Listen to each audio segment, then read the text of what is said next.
The concession stand is open. They will be immediately behind the first base dugout here on the top level. Restroom facilities are on the opposite side of the building facing the softball complex. We want to welcome you to Bronco Field. And here comes the rain. Here it comes.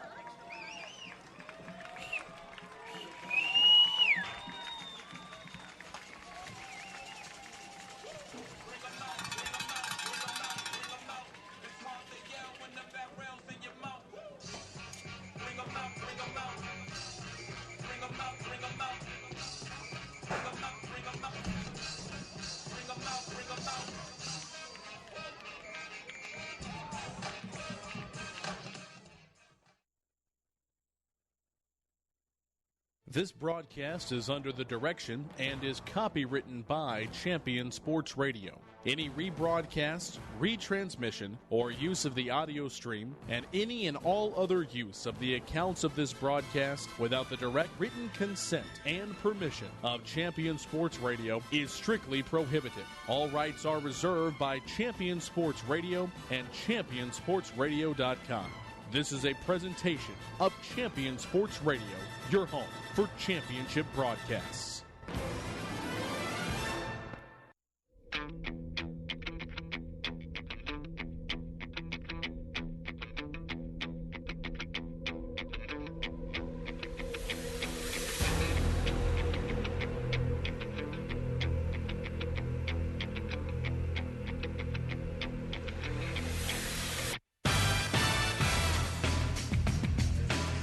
After two unbelievably hard-fought contests the last 2 days between the Indians and the Jaguars, it all comes down to this, a winner-take-all Game 3 situation.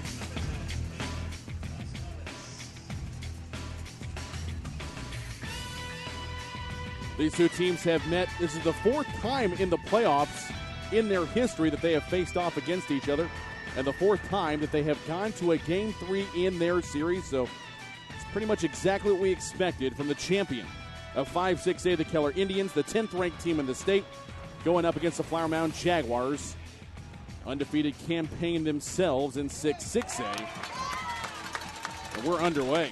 The first pitch from Sean Weimer is in there for strike one. Peyton Grazinovich leading it off, the Kansas signee. Swings at the second pitch, and Weimer quickly ahead. 0-2. Thomas Lee here with you, along with Evan Nimick. So glad you've joined us this afternoon. So glad the rain is held off enough for us to get the ball game in as well. But Weimer getting the start.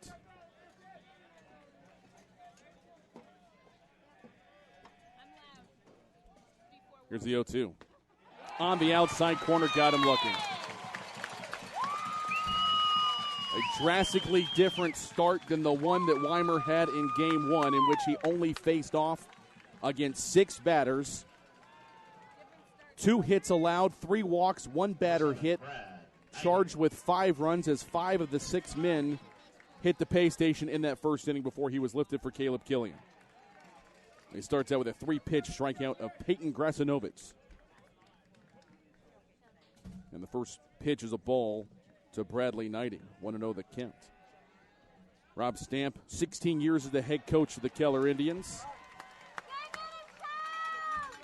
473 wins all told, a 23-4-1 season this year, as they were undefeated in 5-6A, a 14-0 record.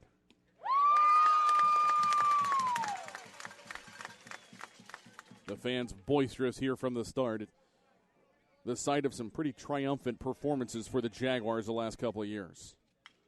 Ground ball to first. Scott's going to field it and easily step on the bag. 3 unassisted, 2 gone here in the first. Rob Stamp starting the following lineup, the same one with 1 minor change. He's flipped his 4 and 5 hitters today, as what we've seen the first 2 ball games. Peyton Grazinovich struck out looking. Senior center fielder leading it off, batting second. The junior right fielder, Bradley Knighting, just grounded out to first. And now the junior catcher, Shea Lang-Lears, the Baylor verbal commit, steps to the plate. He's the 3-hole hitter. And the first pitch is swung on and popped up high into the air. Jacobson calling everybody off. He's underneath it, and he makes a catch. A very quick 1-2-3 inning. It's what we've come to expect from Sean Weimer on the season.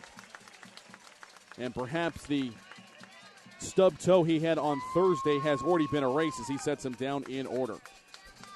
No runs, hits, errors, nobody left. We've played a half inning. Indians nothing. Jaguars coming to the plate for the first time right after these messages on Champion Sports Radio and CSR TV. Stay up on all the latest news about the teams you care about and know when your favorite games are on the air thanks to Champion Sports Radio social media. Either follow @Champion Sports on Twitter or like our Facebook page at facebook.com/Champion Sports Radio, and you will know what time your game starts, who was named Player of the Week, or what your school's alumni are doing in college. That's on Twitter @Champion Sports and facebook.com/Champion Sports Radio, your home for championship social media. In Command Broadcasting, a sports TV broadcasting and marketing company. In Command Broadcasting provides a wide array of turnkey video production and streaming services. In Command services include filming of sporting events, season highlights, school graduations, corporate infomercials, and documentaries. In Command streams your sporting event or company function over the internet live or on demand. Call 972-851-7888 to raise the energy of your next event. In Command Broadcasting, 972-851-7888.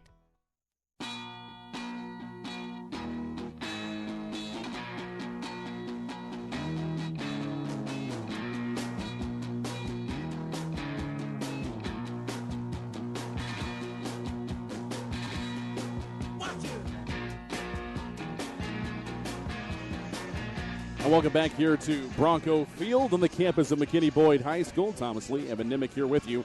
Indians and the Flower Mound Jaguars. Weimer sets them down in order, only throws 8 pitches. The Jaguars now will head to the plate. The second-ranked team in the state, according to the final Texas High School Baseball Coaches Association poll, 29-5 record on the season.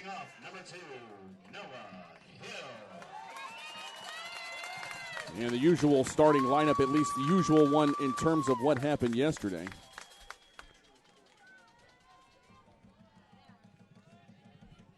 Noah Hill will be leading things off.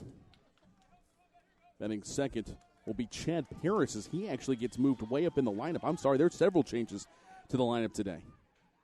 And then Jamison Hanna will be batting third as the first pitch is in there and catches for strike one. Jacob Ferret, senior right-hander, is on the mound. He got the start in the win in Game 3 against Mansfield last Saturday afternoon, as that one misses just outside, and the count is a ball and a strike. 3-0 record on the year for the senior Ferret, 3.35 earned run average. This is his 6th appearance. They've all been starts. Comes in having thrown 23 innings, surrendering 28 base hits, 18 runs, only 11 of those, however, have been earned, which is shocking for a team as defensively sound as the Indians. Has given up 2 walks, the ball put. And Hill lines this one foul down the right field line. And the count is 2 balls and 2 strikes.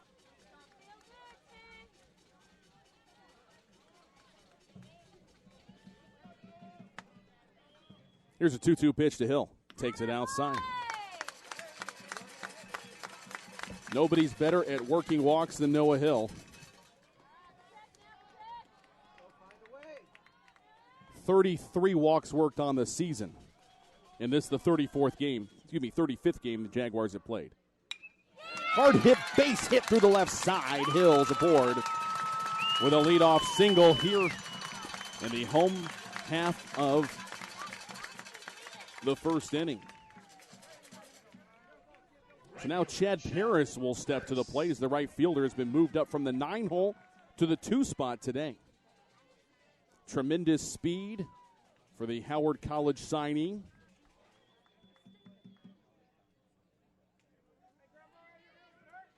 Also very adept at putting down the bunt. We may see that here.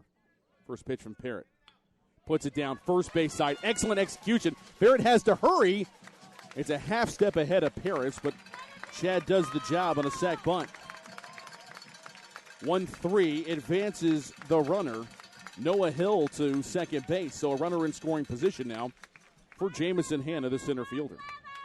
Center fielder, Jamison Hanna.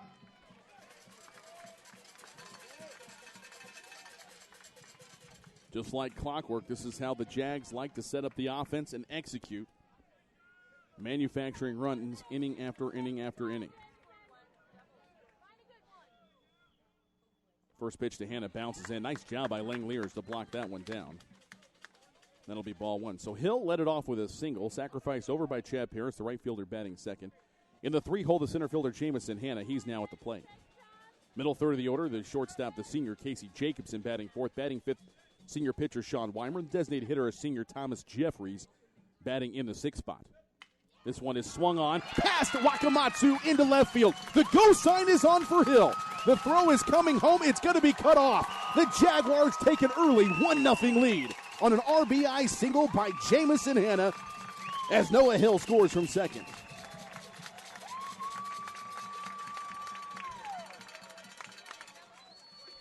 Shortstop number 13, Casey Jacobson.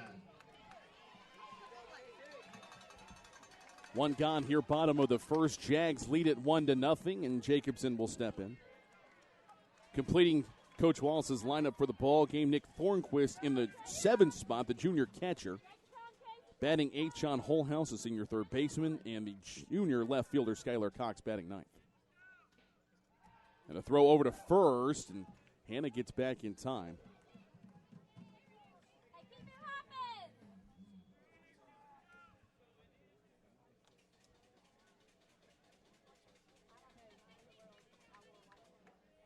Jamison, 14 stolen bases in 16 attempts this year. As Jacobson takes the first pitch to the plate outside to the right-handed swinging shortstop. And that will bring Langeliers out to the mound to talk to Farron. Weimer set the tone in the top of the first, retiring all 3 batters in order.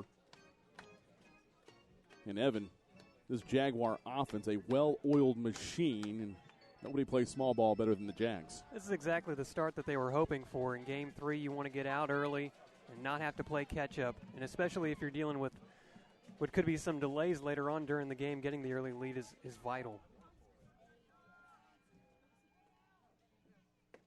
1-0 pitch, catches on the outside corner, ball and a strike to count.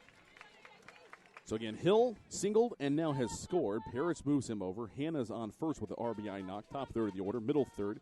Jacobson at the plate, Weimer on deck, Jeffries in the hole, bottom third, Thornquist, Holhouse, and Cox facing off against Jacob Farrett. And another throw over to first. We've had some rain come through a couple of times today. In fact, the start of this ball game delayed due to lightning, not rain. Rain, for the most part, we can play through. Lightning is a safety concern, and the field will be emptied for a minimum of 30 minutes according to UIL rules. 2-1 the count. Jacobson takes that one. Jaguars keeping the pressure on here in the home half of the first. They've already plated 1 run off of a pair of base hits.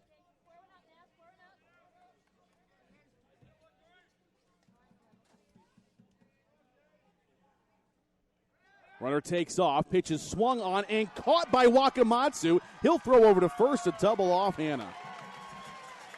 Boy, that's just a great play by a heads-up shortstop with great range.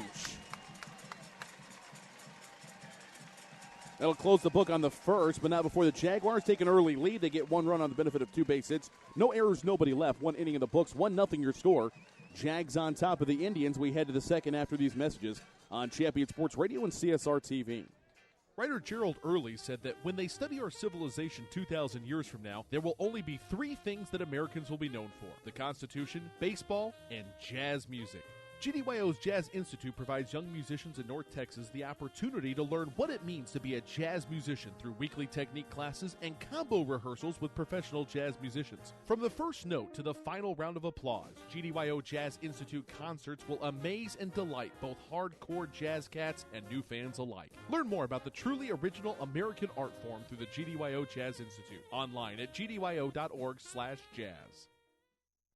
Point of Origin Design is your one-stop shop for all your apparel, promotional, event, or team uniform needs. Point of Origin Design is a full-service design and logo creation company that offers a wide variety of imprintable and embroidered products. With competitive pricing and quality work, you can't go wrong with Point of Origin Design. It's always best to start at the right point, so visit them online at pointoforigindesign.com. Let them help you plan your next promotional item or design your next t-shirt. That's online at pointoforigindesign.com.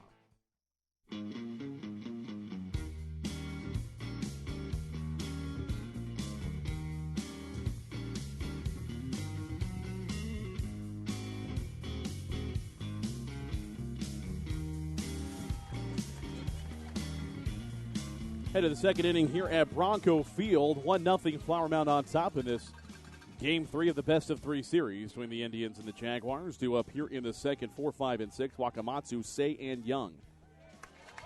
And Weimer starts off Luke Wakamatsu with a strike on the outside corner.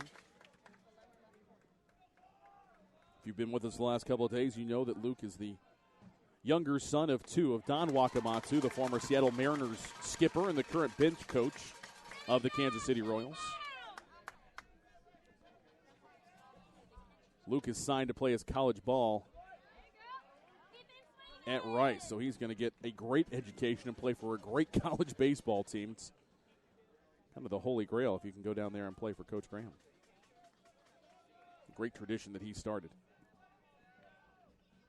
0-2 again, swing and a miss. Thornquist is to track it down. The throw to first is going to be high and go over the head of Scott. It's going to be backed up. So, swinging strikeout, but does not complete the out. E2 allows Wakamatsu to reach. And that's the first base runner of the day for the Keller Indians.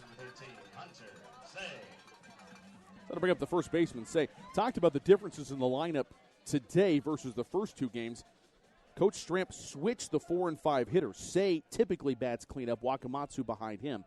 But Luke has had a little more production in this series, although production has been tough to come by for Keller after that first inning of Game 1.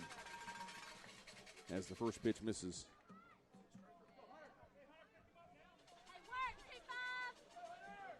Perhaps it would catch the outside corner. We'll see here in a second from our home plate umpire.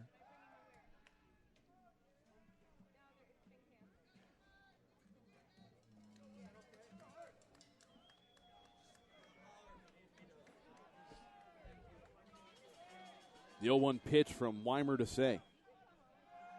Wakamatsu goes. The throw is going to get there, but not in time. A great jump by Wakamatsu. His 13th stolen base of the season in 15 attempts.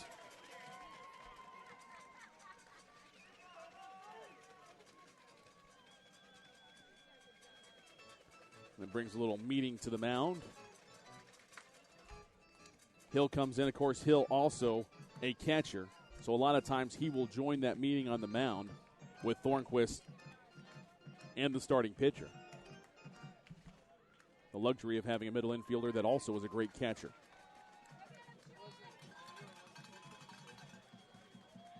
One and one to count here as Weimer steps back on the rubber.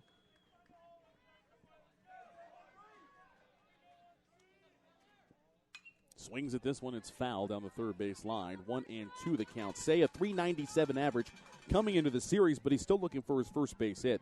0 for 5, did work a walk in that 5-run first inning of Game 1 and scored a run in that frame. Since then, though, Keller, in 16 innings, has been held to just one run that occurred in a double steal. Pitch is high and outside, 2-2 the count. No surprises defensively for the Jaguars. The same lineup that Jags fans are used to. Skylar Cox in left field. Jamison Hanna is in center. Chad Paris over in right. A lot of speed in that outfield. Weimer deals home, and that one's high. It's a full count to Say. Around the infield, Sean Holhouse holding it down at the hot corner. The middle infield for 3 years has been Casey Jacobson at shortstop, Noah Hill at second base.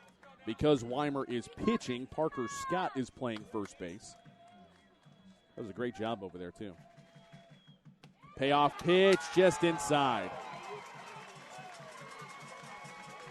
First walk of the day issued by Weimer. First 2 men aboard here in the second. One on an error, one on a walk. The Indians are trying to fight back. Considering that Weimer got through the first inning on 8 pitches, and now 2 Keller players already on with no outs in the second. Here's Phil Young, the designated hitter, 0 for 4. Was hit by a pitch with the bases loaded in Game 1, so he has an RBI. Takes first pitch as a curveball breaks in for a strike.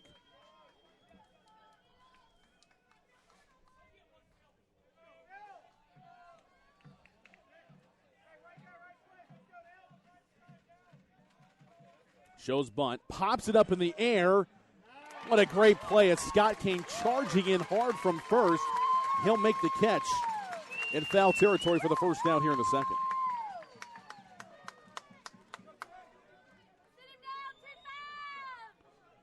Sean Weimer, the TCU signee, all-district performer last year.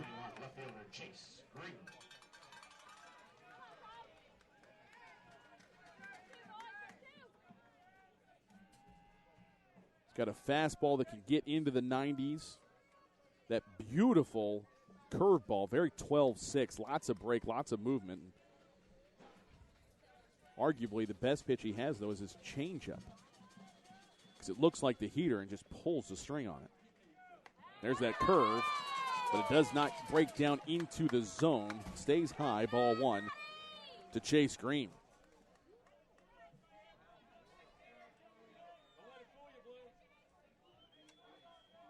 The senior Green with one of 2 extra base hits for the Indians in the series.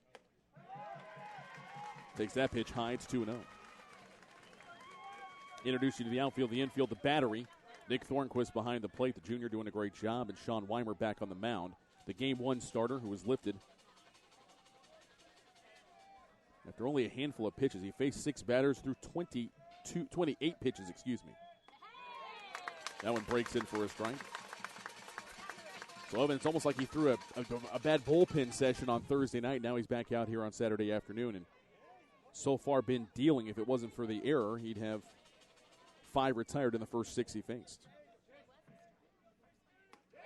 That one snaps in as well, 2-2 the count.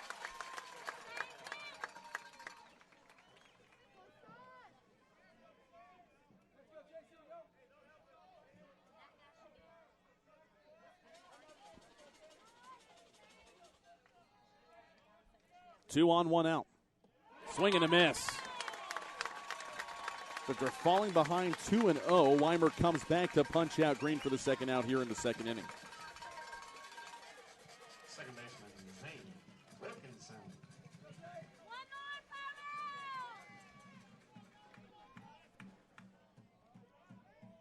So with 2 gone, runners at first and second. Says at first, Wakamatsu at second. Here's Zane Wilkinson, the second baseman. Junior batting from the right side against the right-hander Weimer. Going outside, ball 1. Wilkinson came in with a .246 average. He's 0 for 5. Did reach in a fielder's choice. Has a stolen base in the series. Driven in 12 on the year. Young, the designated hitter, and Rich, the freshman third baseman, the only one in the lineup today that don't have double digits in RBIs on the season for Keller. As Wilkinson swings through that one, and the count evens at a ball and a strike.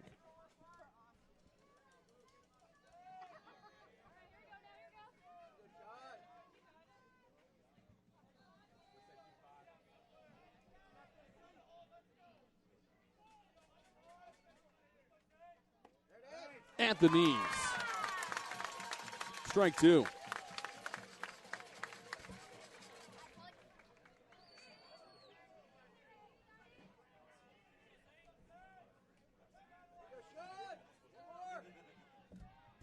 One ball, 2 strikes, and 2 outs here in the second.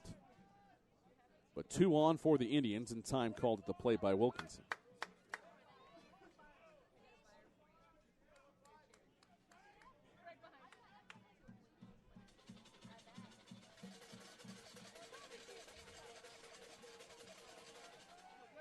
Sean gets a sign from Nick.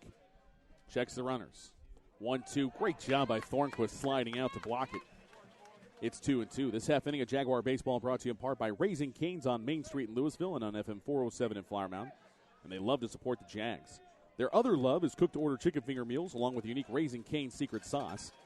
Jaguar Baseball Booster Club wants to thank Cane's for their support of the Jags. Thornquist tries to frame it just a little outside, and it's a full count for the second time this inning. The other full count was to the man currently on first, Say, who worked a walk.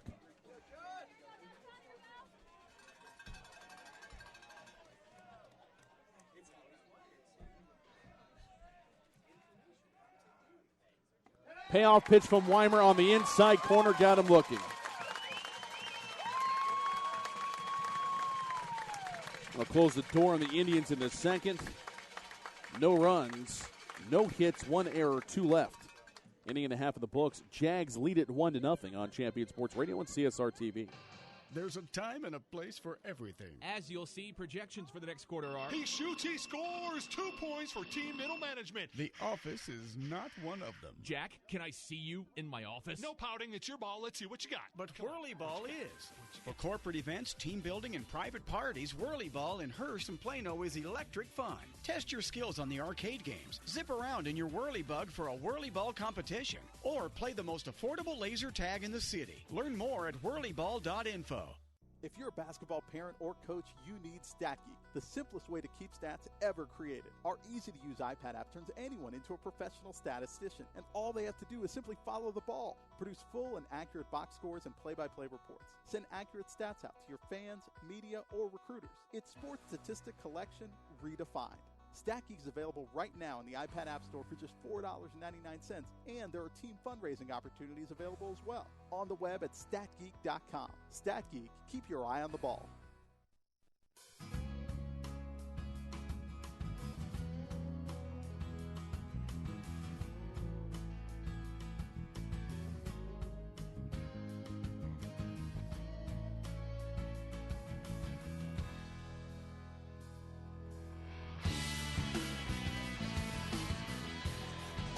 We head to the bottom of the second inning. 1-0 is your score. No runs, no hits, no errors for the Keller Indians. Jaguars 1 run on 2 hits, 1 errors.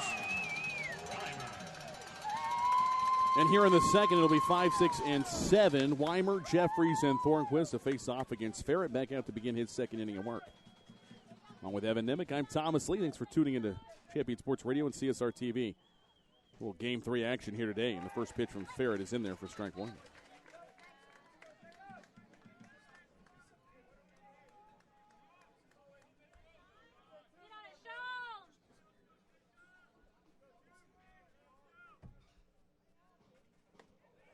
Tries to get the outside corner. Ferret just misses there, and the count 1 ball and 1 strike. Weimer still looking for his first hit of the series. 0 for 5 with a walk and a hit by pitch.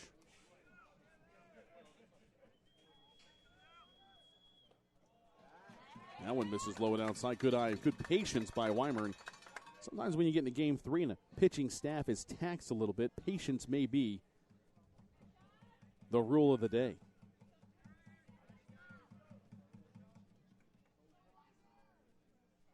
Two one, hard hit ball left side. It'll be a tough play for Wakamatsu, but he makes it as usual. Standout senior shortstop for the Indians makes a routine play for the first out here in the second.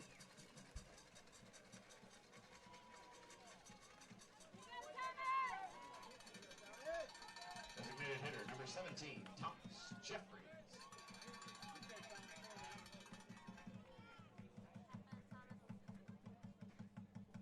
So to bring up the designated hitter, Thomas Jeffries. Swings through the first pitch for strike 1. 7th inning of Jaguar baseball brought to you in part by Syracuse Sausage, the best sausage in Texas. You can get it at the Jaguar home games at the concession stand or on the road games if you hit up the tailgate about an hour and a half before first pitch. They're out there for usually an hour. As Jeffries swings at this one, lines it into left. And the catch is made. Green had to take a few steps to his right. And that is the second out here in the second inning. Is that your first Syracuse sausage today, Evan? That was. It was fantastic. Love that jalapeno and cheese. Good stuff. That's what it was. Be sure to pick up your Syracuse sausage at the next Jaguar game that you attend. As the pitch dances in for strike 1 to the catcher, Thornquist. Jags want to thank Syracuse Sausage for a 6-year partnership. Here's the 0-1. Stays high, 1-1 the count. So far from Ferret,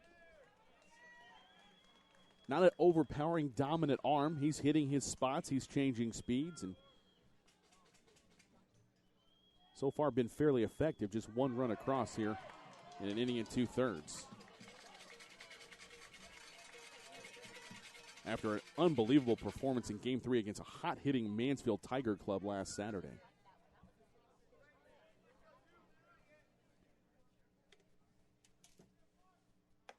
That pitch stays high. It's now a 3-1 count here to Thornquist.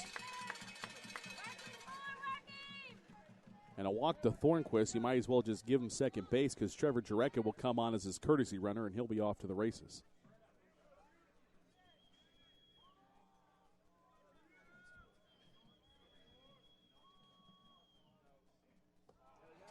It is a walk.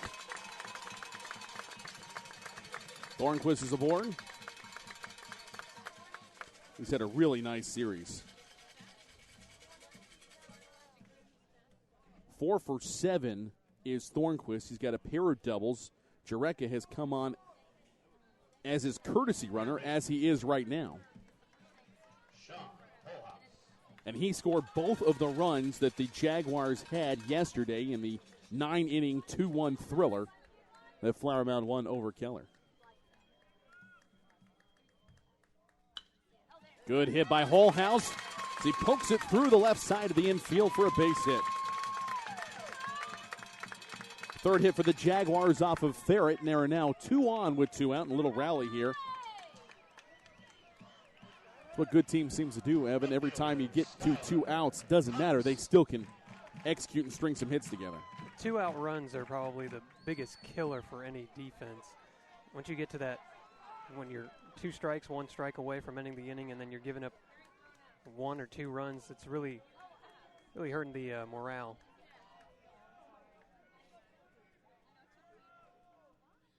First pitch to Skylar Cox. He takes that one downstairs. Really impressed with Langoliers. Now haven't seen him play for 3 games in a row. He's a brick wall back there behind the plate. Haven't seen anything get by him. There was one pitch that bounced weird off of his shin protector, but he still was able to get to it extremely quickly. Ground ball up the middle. Wakamatsu's got it. He'll throw to first. And it's on the money. 6-3 ground out into the Jaguar threat here in the second. No runs on a hit, no errors, 2 left. We played 2 full innings here from Bronco Field. Jaguars lead at 1-0 here in Game 3. Back to McKinney Boyd High School after these messages on Champion Sports Radio and CSR TV. The Centers for Disease Control and Prevention estimates that nearly 4 million brain injuries occur every year due to sports in the U.S. They also estimate that 70% of concussions go unreported. Not identifying concussions early can be devastating, especially if the athlete continues to play with symptoms. Catching hard hits fast is critical, and that's why you need the Shockbox Helmet Impact Sensor. The Shockbox is a small sensor that easily attaches to most football, lacrosse, and hockey helmets and instantly sends a signal to a smartphone on the sidelines when the player has taken a hard hit that puts them at higher risk for injury. The free app receives data from the sensor, displays information about the impact, and even walks the user through a concussion assessment. The app also logs symptom and impact data for future medical use. Visit ShotboxDFW.com to learn more about the Shockbox Impact Alert Sensor and determine if it is the right option for your child. Be warned instantly when a player has experienced a head impact that could result in a concussion. Visit ShotboxDFW.com today. ShotboxDFW.com.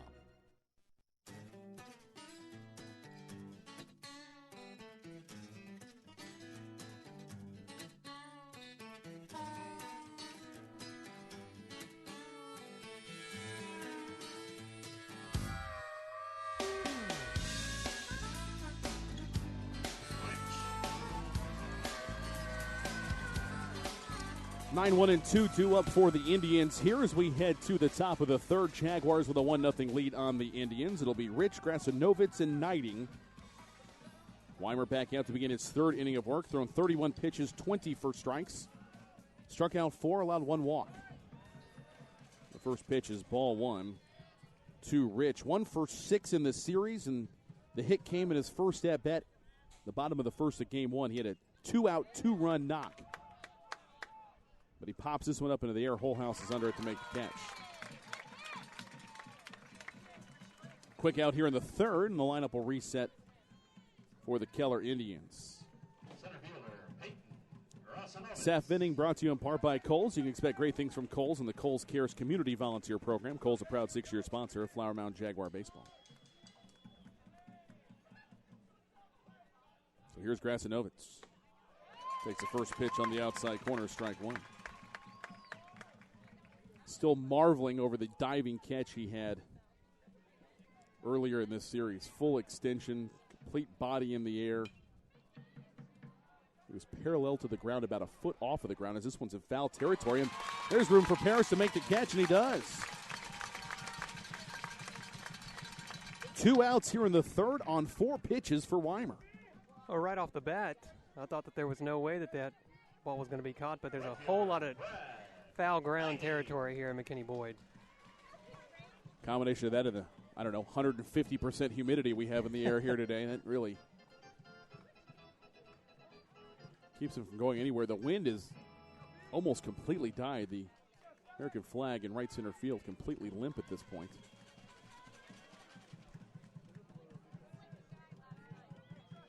So with 2 gone, here's Bradley Knighting. I'm going to think he may take a pitch here. And he does. Just above the letters for ball 1. Knighting 0 for 6 in the series. Has worked a pair of walks. Scored a run.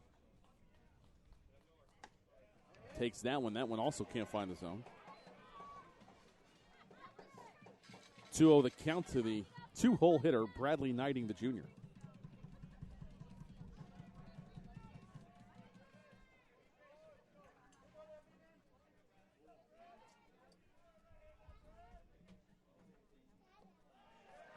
That one bounces in now. 3-0 the count.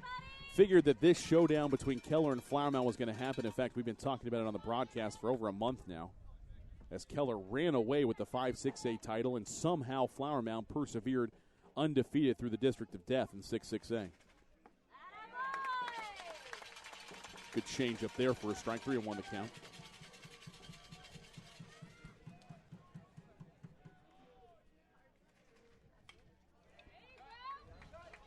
Thought that the Plano Wildcats might be a tougher first-round opponent for Keller than what a district champion should get, but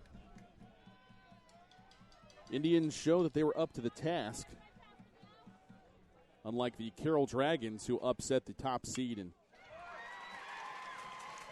8-6A Midlothian, as it's the first hit of the ball game. Knighting on a full count pitch just takes it back up through the box. And a 2-out single here in the third.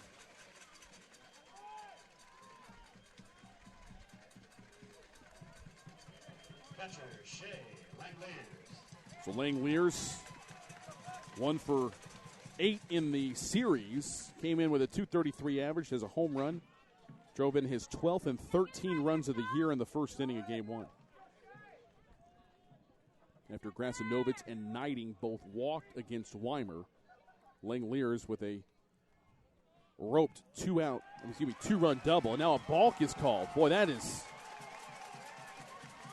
about as strange as it gets. That is the second balk called on a Flower Mound Jaguar pitcher this season. Thomas Lauer was called for one earlier in the year in a non-district game.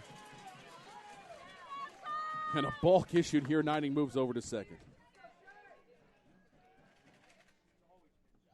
The first pitch bounces in, and Thornquist able to get to it quickly. That's ball 1 to Langeliers.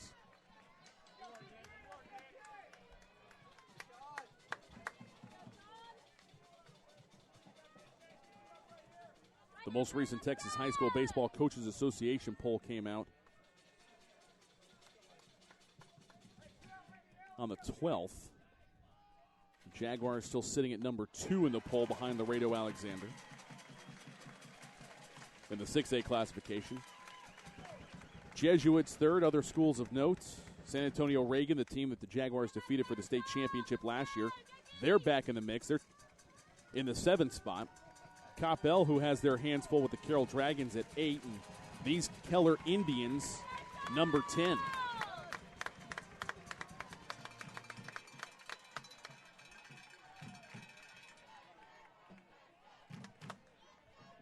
Two-0 count from Weimer to Langeliers,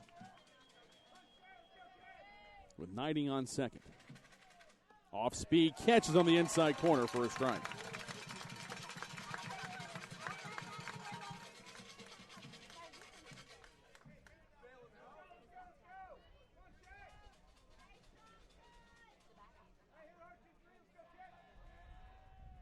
Two-one. got ahead of that one, hammers it foul on the left field line. Weimer a strike away from ending the threat here in the third. Runner on second. 2 balls, 2 strikes, and 2 outs the count.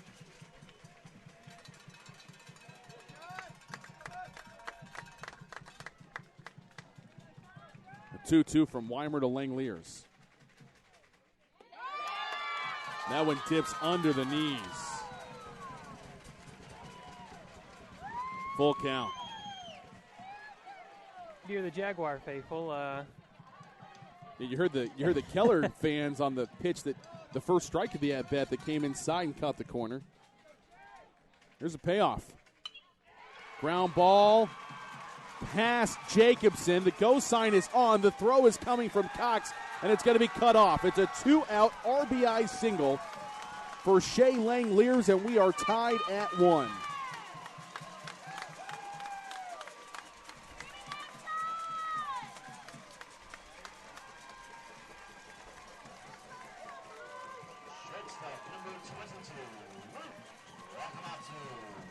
We got a brand new ball game here at Bronco Field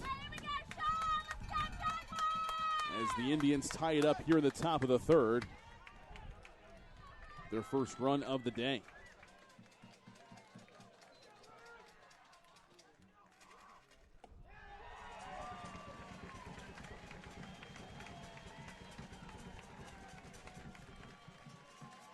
And as per usual this series, the courtesy runner for the catcher Langeliers is Jared McKinney.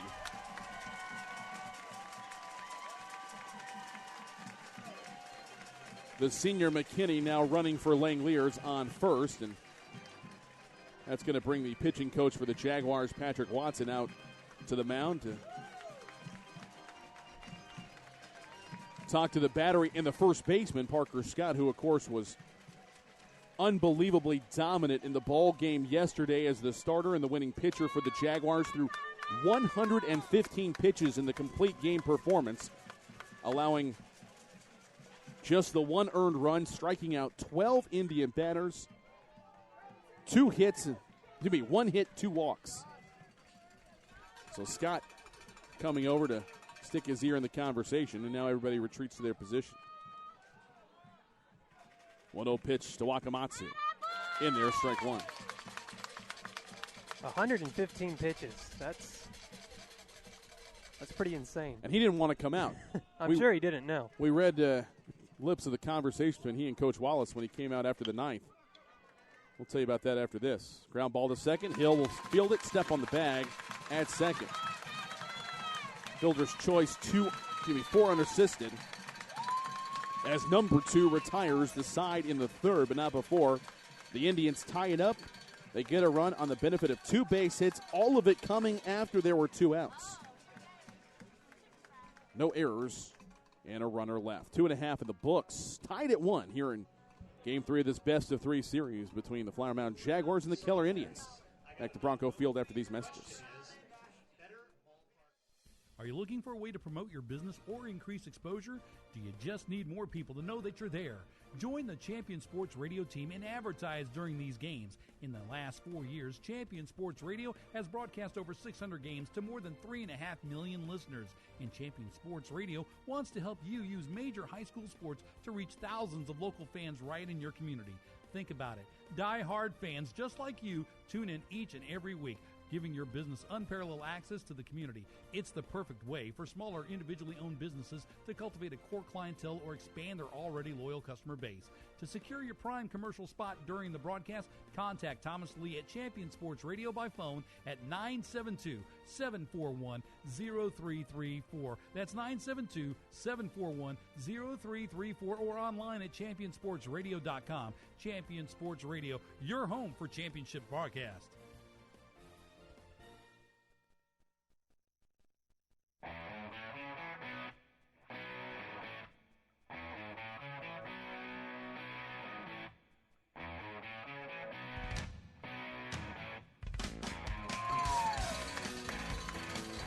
Back here at Bronco Field, we head to the bottom of the third, tied at 1 apiece. 1 run, 2 hits, no errors for the Indian. 1 3 hits, 1 error. Committed by the Jaguars. Top of the order, 1, 2, and 3 due up here in the bottom of the third for the Jags. Hill, Paris, and Hannah to face off against Jacob Ferret, who starts off Noah Hill with strike one. Hill in a full count with a single through the left side of the infield. Back in the first, came around to score the Jaguar run. He takes that one off the plate for a ball.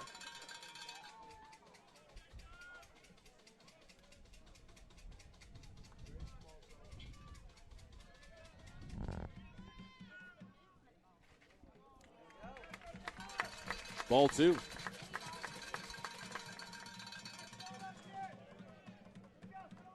Noah worked a walk in the 7th inning of yesterday's game. 2 for 9 now in the series with 2 singles and 2 runs scored. 2-1 stays high. It's now a 3-1 count.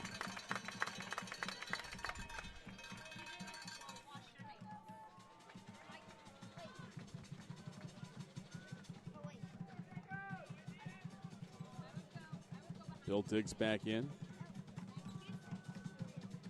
Awaiting the 3-1 from Ferret. On the outside corner. Great location by the Indians starter to run the count full.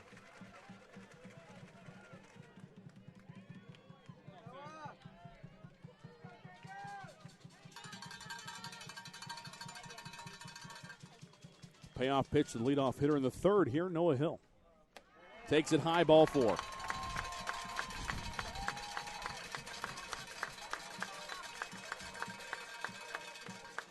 Thirty-fourth walk of the season by Hill.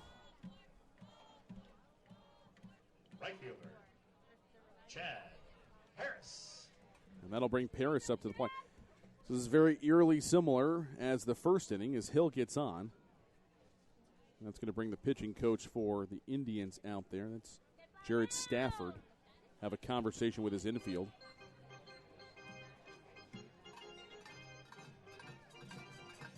But Hill, Paris, and Hannah now gather with Jesse Cisneros and Danny Wallace in a conversation just to the left of home plate. Hill got aboard with a single in the first, was sacrificed over by Paris, who almost beat out the throw. And then Hill came home on an RBI knock by Jamison Hannah.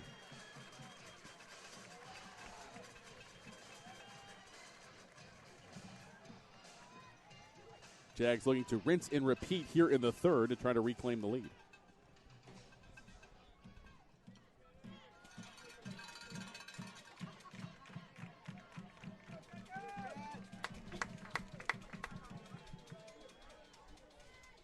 First pitch to Paris.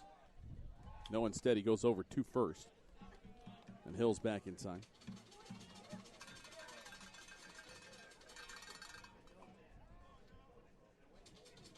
Noah 8 steals in 11 attempts this year.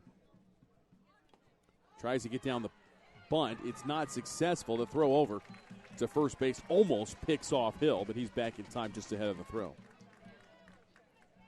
Good swipe tag attempt by Hunter Singh.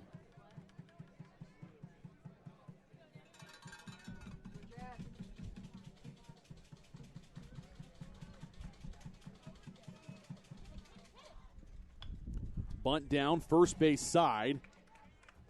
And the throw over in time, but another perfect execution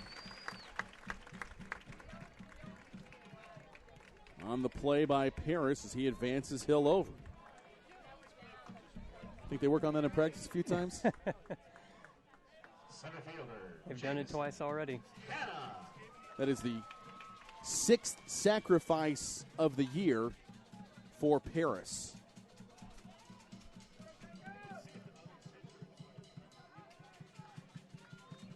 Excuse me, 7th sacrifice of the year for Paris. He had one in game 1.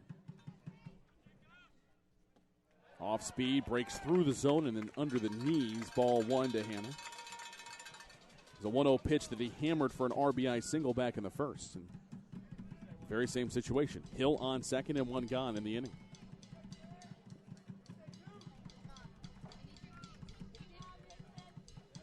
Time call.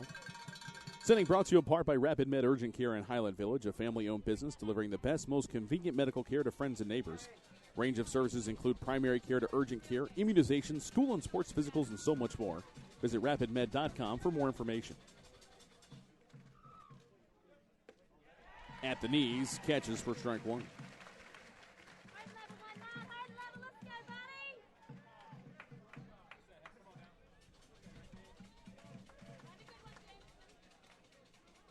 Hannah trying to drive Hill in for the third time in this series. Had a 2-out RBI single in the first inning of game one. And then, of course, in the first inning here this afternoon as well. This one swings and gets into left center field. It's not going to score the run. But the second hit of the day by Jamison Hannah puts runners at the corners and one gone here in the home half of the third.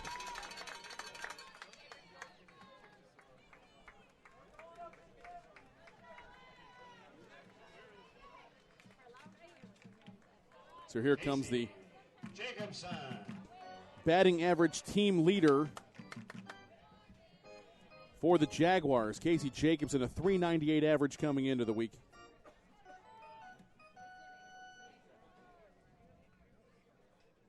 Team leading 27 RBIs, and that may be the end of the day for Ferret. In fact, it is. We will have a new Indians pitcher when we come back here to Bronco Field.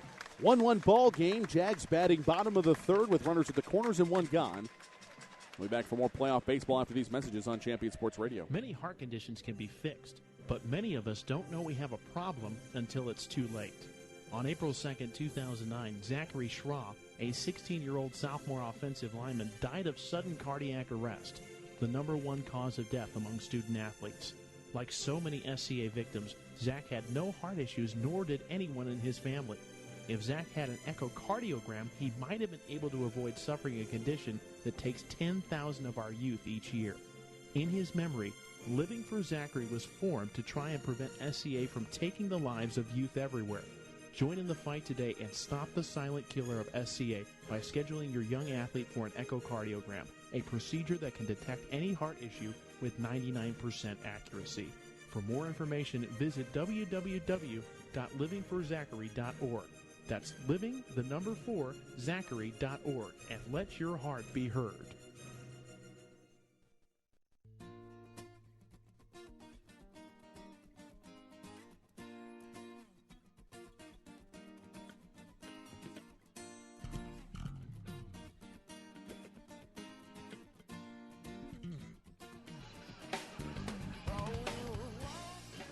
Jaguars still batting here, bottom of the third. Pitching change for the Keller Indians as we're tied at 1 apiece. Jags have runners at the corners with one gone here, bottom of the third inning. Jacobson stepping to the plate. He'll face off against a new pitcher. It's Riley Coover, the senior right-hander, out of the pen. Ferret only threw 38 pitches, 20 of them for strikes, and 2 in the third inning. Surrendered 4 base hits, walked 2 batters, allowed 1 run. It was earned, but he was responsible for both men on base right now. So the new pitcher for the Indians is Riley Coover. Coover relieving Ferret. With Hill on third, Hannah's on first, 1 gone, bottom of the third. Jaguars trying to retake the lead.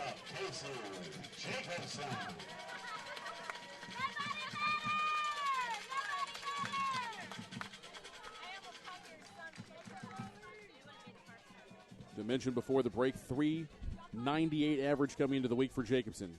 That's the best on the Jaguar team. 27 RBIs, leads the club as well. Hannah takes off, and Langlears wisely with a fake throw. That's how Keller scored their run yesterday, was on a double steal. And the pitch is a strike. So it's 0-1 to Jacobson. But stolen base for Jamison Hannah. Runners now second and third with 1 gone. Corner infielders in for the Indians as the pitch breaks across the outside corner for a strike. And Jacobson now down in the count, 0-2.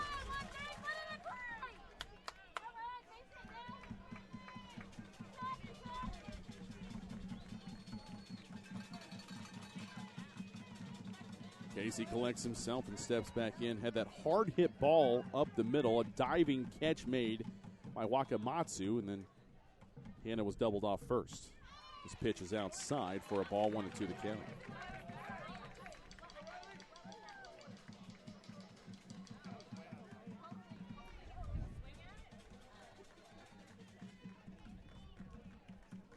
One for 7 in the series is Jacobson. So he's due. Huge opportunity to try to give his team the lead back and break this 1-1 tie.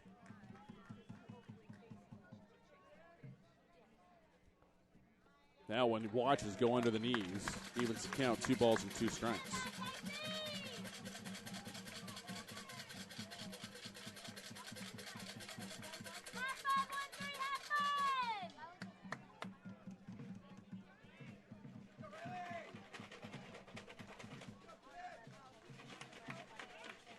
Bill's on third, Hannah's on second, 1 down.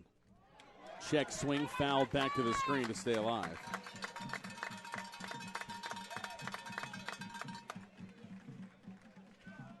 Still a 2-2 counting. All of a sudden it's getting lighter. I don't know what that is. I guess the lights came on. Oh, no, it's the sun. Yeah, we haven't seen that in weeks. It's been about a week, yeah.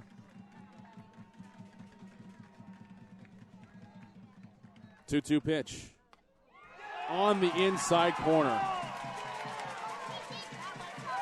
First strikeout for Coover. 2 gone now here in the third.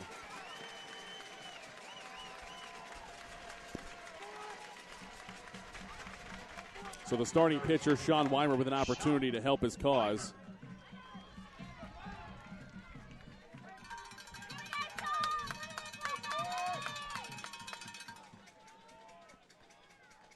.256 average coming into the week. Takes the first pitch high and tight, ball 1.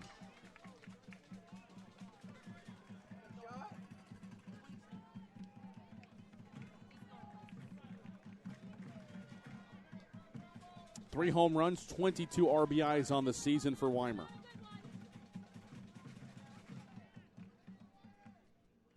Takes that one outside, good eye. So you watch it break away from the right-handed hitter. Great hitters count, 2-0.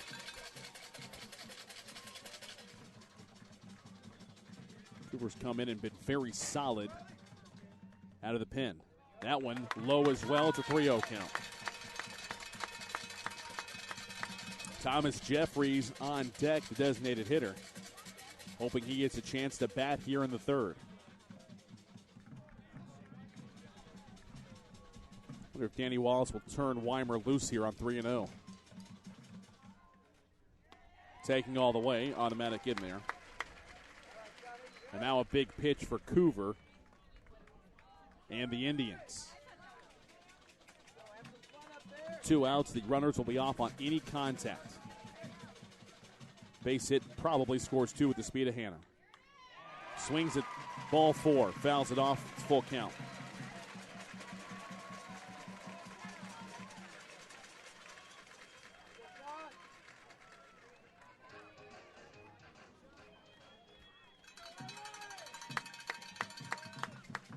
Three balls, 2 strikes, 2 outs, and 2 on here in the bottom of the third of a 1-1 game. Swings and hammers this one to left field. It's extra bases. Hill is home. Hannah's on his way in from third. It's a 2-run double for Sean Weimer, and the Jaguars take a 3-1 lead in the third.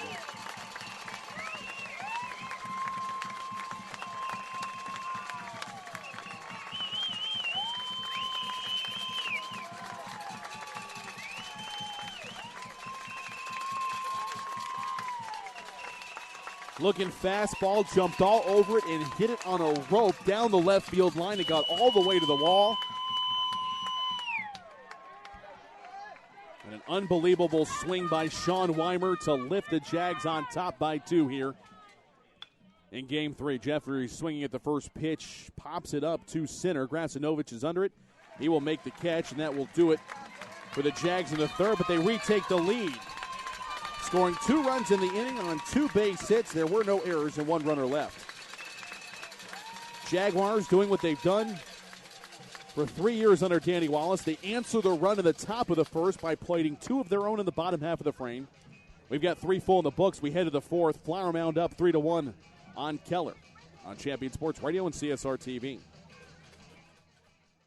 Are you tired of only spending time as a family huddled around the TV? Would you like to enjoy some culture with your loved ones without breaking the bank? Then let me introduce you to the Greater Dallas Youth Orchestra.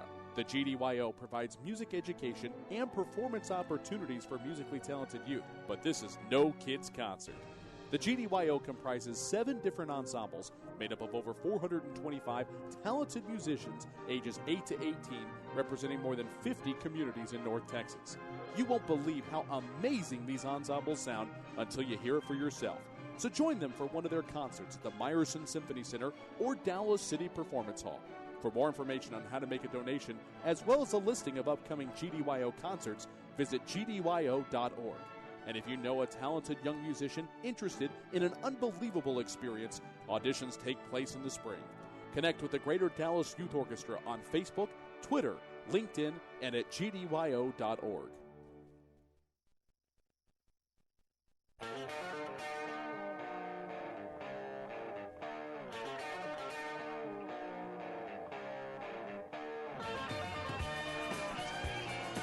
A 2-out, 2-run double for Sean Weimer has lifted the Jaguars back on top. Their score is now 3-1 over Keller as we head to the 4th inning. Weimer back out on the mound to begin his 4th inning. He'll face off against 5, 6, and 7 in the Indians lineup. Say, Young, and Green due up here against Weimer in the 4th. Jags with a 2-run lead here in Game 3 of this best-of-3 series. And the first pitch swung on, fouled off by Say for strike 1. Hunter with a full count walk back in the 2nd. 0 for 5 in the series, a pair of walks and a run scored. Curveball. Got a piece of it to foul it off, and it's 0-2.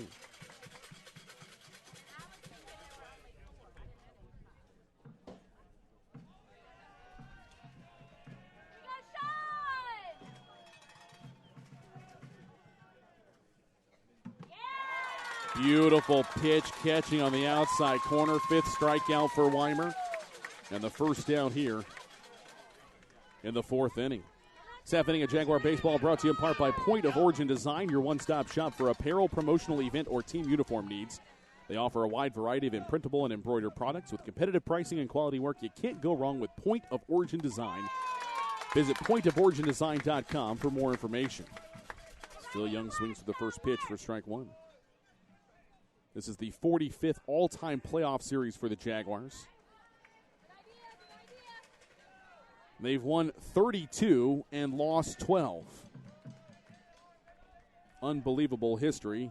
They've made the playoffs every year dating back to 2002, their first year of varsity competition. 59 and 32 in games played in the playoffs through that stretch. Pitch is high. Count is now 2-2. Of course, these two teams have faced off 3 previous times in the past 14 years. This is a ground ball, 2-hopper to Jacobson. Fields and slings, and he's ahead of Young by 3 steps. 6-3 ground out. Phil Young is retired, the designated hitter for the Indians, and 2 gone now here in the 4th. Left fielder Chase Green. 2 teams squared off in the regional finals back in 2004. Keller took game 1 5-3, and then the Jaguars really locked it down. Won game 2 12-2, and had their second shutout in as many weeks, a 3-0 game 3 victory. As this one pitch comes in and hits Chase Green.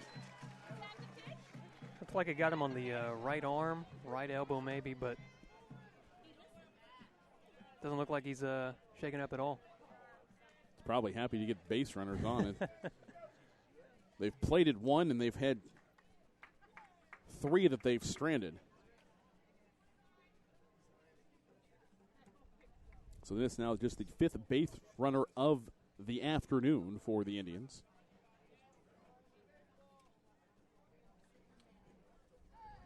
By the way, that year in 2004, after Flower Mound beat Keller in the regional finals, they went on to lose in the championship game to Corpus Christi Moody by a score of 6-1. After a pretty great semifinal win in 9 innings, 4-2 over Spring. We got a pitch hitter coming to the plate for the Indians. Now batting for the Indians, Brady Lindsay. Lindsay now batting. Brady Lindsley, the junior, from the left side with 2 outs and a runner on here in the 4th. Fastball from Weimer at the knee, strike 1.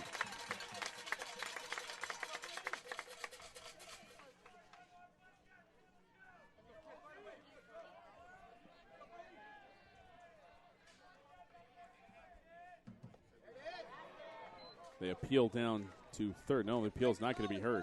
And now it's safe. Did not go around 1-1 the count. The other 2 playoff appearances and showdowns between the Indians and the Jaguars were games you heard here on Champion Sports Radio. The pitch misses outside. 2008 regional quarterfinal showdown where Flower Mound won game 1 6-3. And then all of a sudden it turned into an American League series. 16-10, Keller won game 2. 13-9, the Jags won game 3 as the pinch hitter Lindsley lines a pitch back up through the box for a single. 2 on, 2 out here in the 4th, and Evan, kind of like last inning, 2 quick outs, and then all of a sudden a little rally being put together by the Indians. I was going to say that you would think that Sean Weimer would really be feeling it after making that big hit to get his team back with the lead, and then he had a strikeout to kick off this top of the 4th inning. But then hitting the batter and giving up that hit, and now another pinch runner for Keller.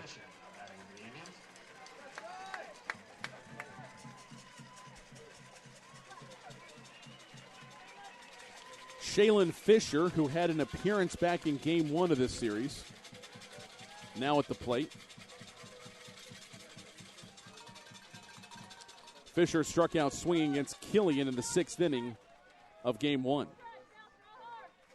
Fisher now batting here with 2 on and 2 out at the top of the 4th. Jaguars leading it by a score of 3-1, and the first pitch is ball 1.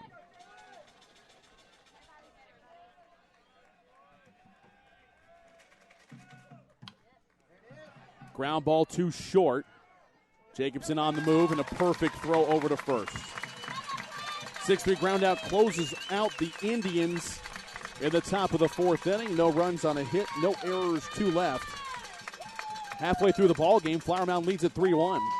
Head to the bottom of the 4th after these messages on Champion Sports Radio and CSR TV.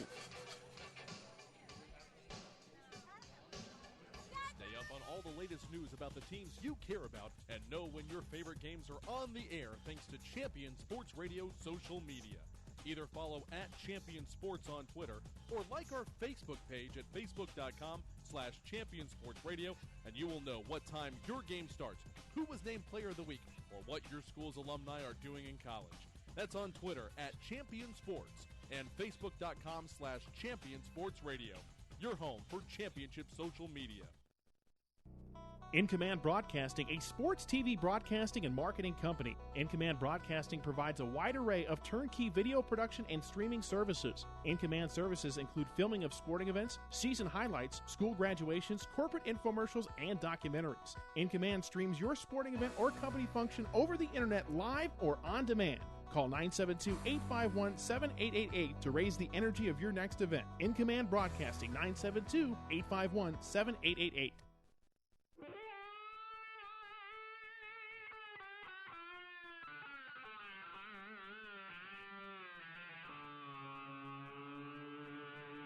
Take me out to the ball game.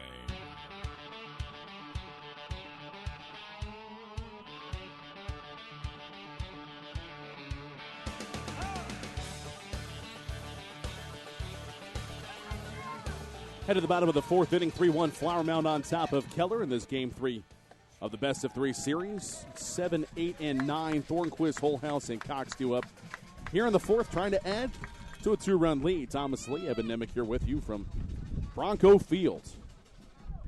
Field that has been very, very kind to the Jaguars. That pitch comes in tight and evidently does not hit. Thought it did. Thought it hit Thornquist instead.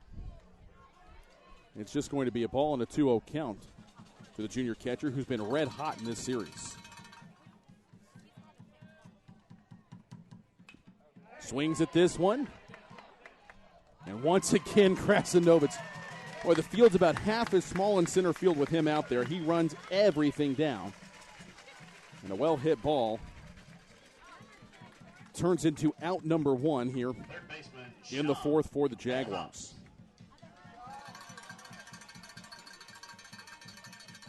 They'll bring up Holhouse, who had a single back in the second.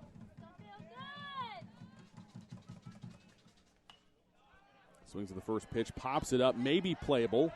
No, I think it's going to get over and into the stands. You heard it bang on the metal bleachers. Strike one of the at-bat.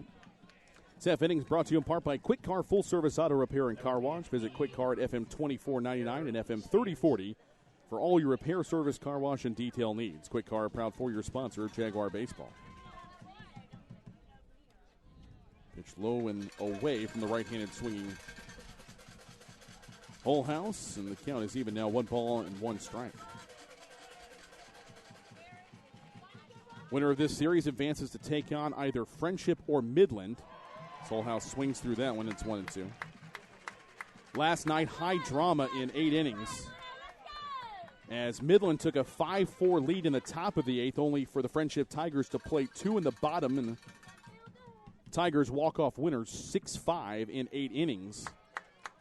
Today at Christensen Field in Midland, as the venue switched from Lubbock Christian last night to Christensen Field in Midland today. Friendship completes the sweep with a 6-1 win over Midland, so the Friendship Tigers will take on the winner of this ball game here today. 2-2 pitch, got him looking. Second strikeout for Riley Coover, as Coover has come on, with the exception of the 2-out, 2-run double given up to Weimer. He's retired the other 4 batters he's faced. And Darren Arnold now will step to the plate. Last night's hero, the walk-off pinch hit. RBI knock to win it 2-1 in the bottom of the 9th. Arnold now batting here in the 4th with 2 out.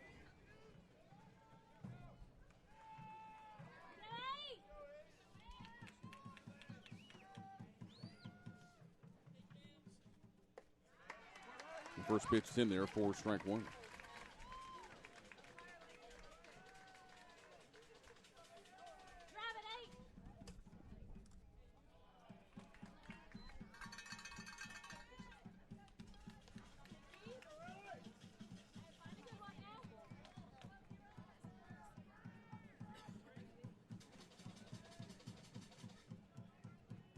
One pitch.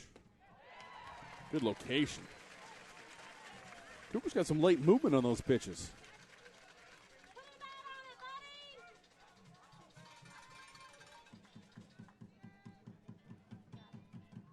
Takes and fires the right-hander. Punches out Arnold, gets him swinging. Third K for Cooper. Cooper sets down the Jags in order in the 4th. No runs, hits, errors, nobody left. 4 complete in the books, 3-1 Flower Mound with the lead. We head to the 5th after these messages on Champion Sports Radio and CSR TV.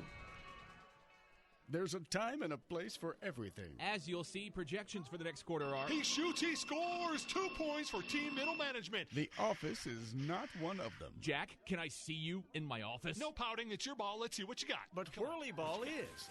For corporate events, team building, and private parties, Whirly Ball in Hearst and Plano is electric fun. Test your skills on the arcade games. Zip around in your Whirly Bug for a Whirly Ball competition. Or play the most affordable laser tag in the city. Learn more at whirlyball.info. If you're a basketball parent or coach, you need StatGeek, the simplest way to keep stats ever created. Our easy-to-use iPad app turns anyone into a professional statistician, and all they have to do is simply follow the ball. Produce full and accurate box scores and play-by-play reports. Send accurate stats out to your fans, media, or recruiters. It's sports statistic collection redefined. StatGeek is available right now in the iPad App Store for just $4.99, and there are team fundraising opportunities available as well. On the web at StatGeek.com. StatGeek, keep your eye on the ball.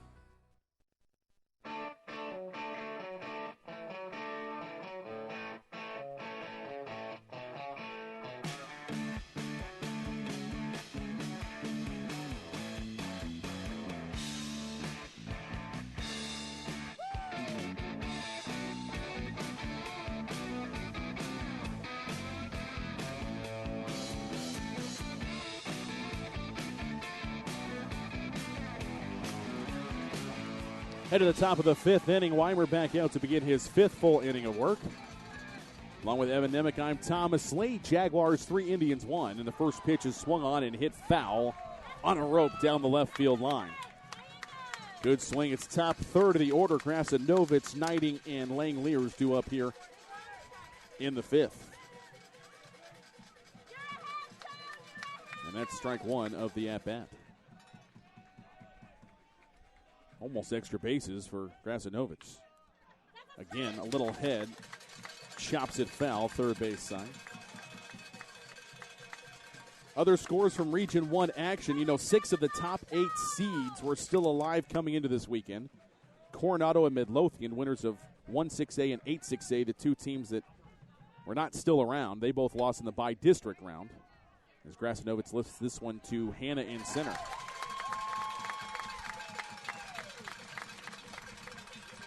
And it's the first out here in the top of the fifth. Right fielder Brad Knighting. 3-6A and 7-6A were the only teams, the only districts left with multiple teams still alive.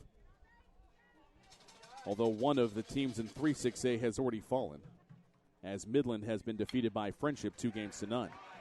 First pitch swinging. This is a base hit through the right side of the infield by Knighting. His second hit of the day. Fourth Indian hit off of Weimer here this afternoon. Knighting, of course, with a single back in the third. Scored on the hit by Langeliers.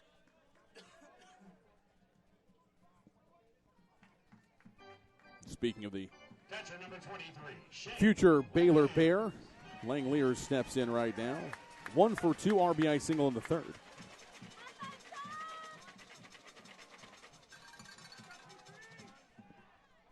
Throw over to first in a close play.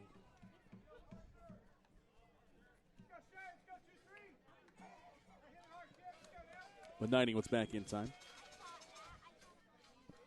So Friendship has advanced. They'll play the winner of this game 3 here today. Flower Mound currently leads 3-1 in the top of the fifth. Curveball stays high and tight, ball one. Meanwhile, Arlington Martin right now leading Abilene 2-1 in the top of the fifth out at Weatherford.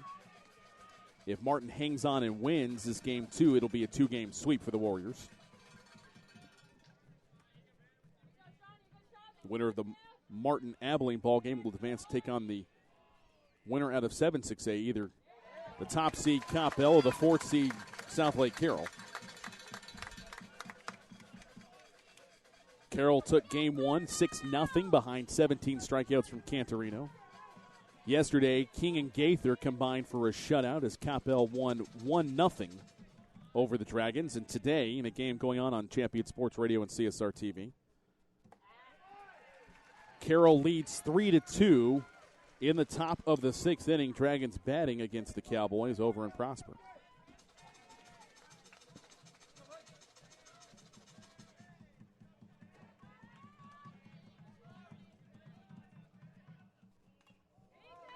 Swings and fouls that one off to even the count 2-2. Knighting on first, one gone here top of the fifth. Langeliers at the plate.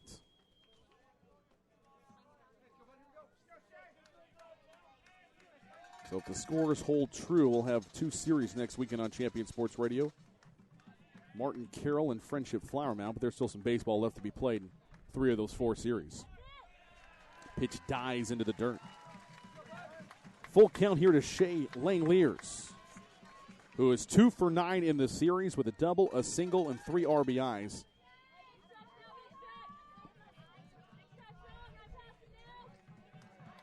Payoff pitch from Weimer. Runner takes off, and it's under the knees, ball 4.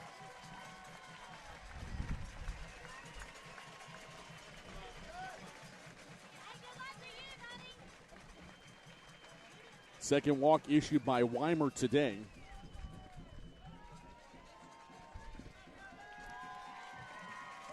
So the Indians with a threat here in the 5th. That'll bring Danny Wallace out of the dugout to talk to his infield.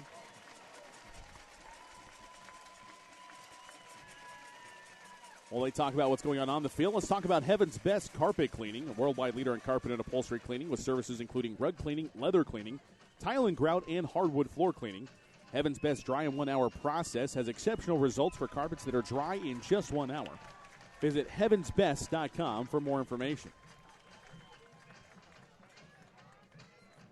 Boy, Coach Wallace didn't have a lot to say. He got out there, said his piece, and headed back to the dugout. I almost didn't get the sponsor read in time. Thought I had more time than that. Also a courtesy runner at first base now. It's number 9 for the Indians. Yeah, Jared McKinney also ran for Langoliers in the 3rd, and actually every time the catcher has reached in the series. First pitch is downstairs to Luke Wakamatsu. That's ball 1. Wakamatsu reached on a drop third strike in the 2nd, and the error on the throw to the catcher, Thornquist, then ended up stealing second but was stranded there. Grounded out to Hill at second back in the 3rd. So 0 for 2 today, 1 for 8 in the series, as this ball's in foul territory.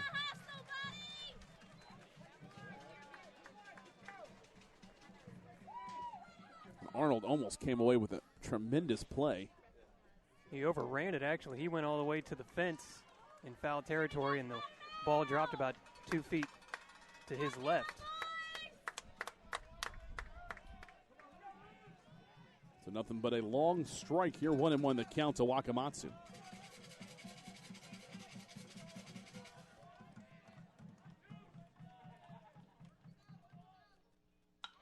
Swings this one to right center field. It's going to get down for a base hit. Hanna cuts it off. 1 run is home. The second one is being waved in as well, and we are tied.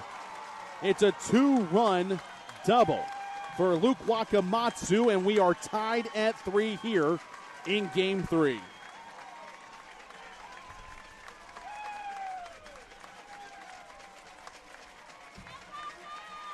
Well, you knew Keller wasn't going to go down easily. They've had their chances so far in this game, and now making good on that one with a 1-out, 2-run double.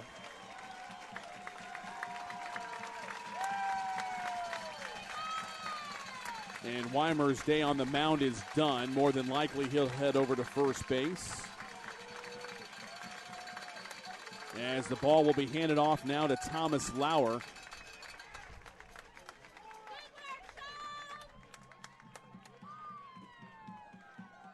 Lauer's been great this season, both as a starter and as a reliever. It's a brand new ball game. We are tied at 3. But the right-hander Thomas Lauer now on the mound for the Jags. Now pitching for the Jags, number 12, Thomas Lauer. Lauer now on the mound for the Jaguars. Lauer, the 6'1", 170-pound senior. Fastball, mid-upper 80s, good changeup, but what baffled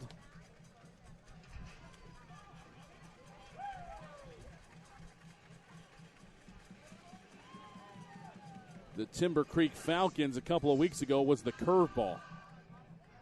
Tremendous break, cut, and bite. It dances around for Lauer. Lauer now on the mound. For Flower Mound, as we are tied at 3 after the 2-run double by Luke Wakamatsu.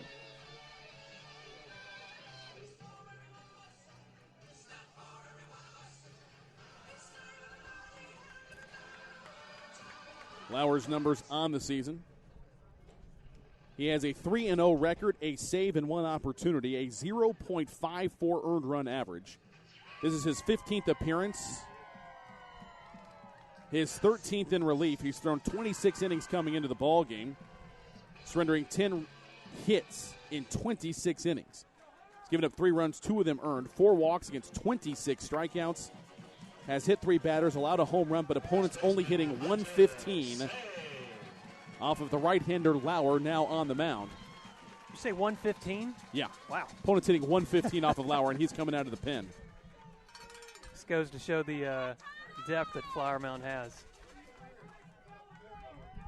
Runner on second, 1 gone here, top of the 5th. 2 runs already across in the frame. That tied it at 3. It's a curveball, misses outside for ball 1. Hunter Say, the first baseman, batting from the left side against the right-hander.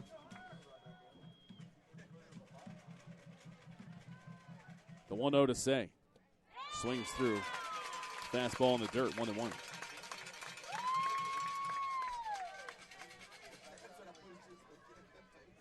Weimer now playing at first for Parker Scott.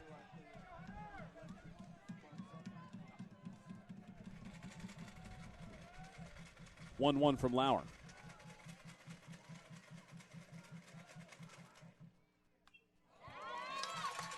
Timed it right just underneath it. Fouled straight back to the screen. 1-2 the count.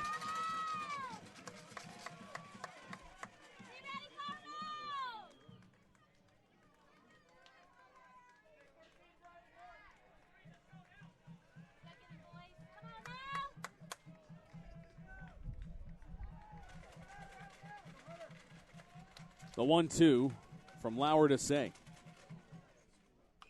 Curveball, chop foul, first base side. Count remains the same.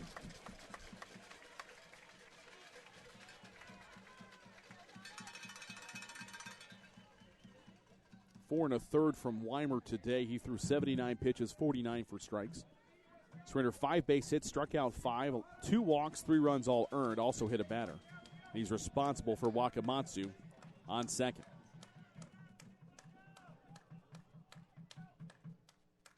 Curveball outside, 2-2 the count.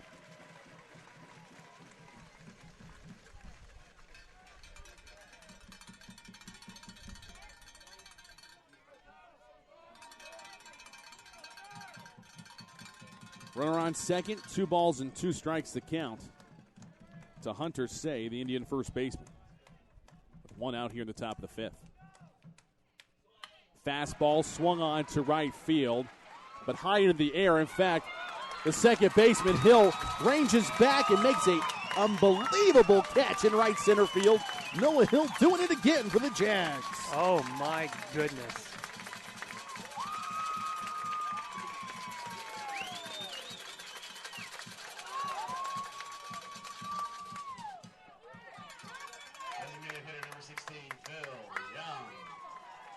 And even after making the catch over his shoulder, falling to the ground, he popped up as quick as he could to make sure that Wakamatsu couldn't advance and tag from second.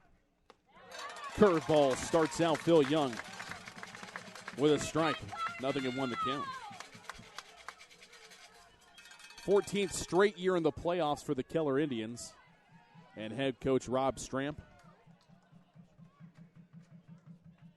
Had a lot of success. A lot of great players come through that program as well.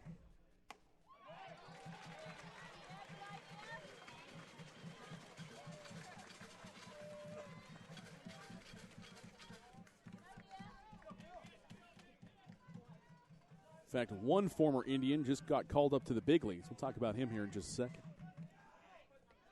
One bounces in. 2-1 the count. The alumni spotlight for the Indians.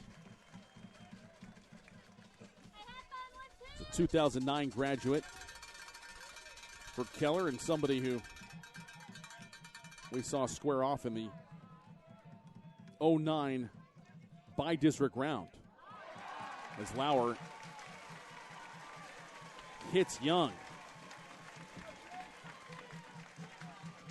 Second Indian hit today, first by Lauer. 2 on and 2 out now for the Indians here in the 5th, as they are looking to take the lead for the first time in game number 3.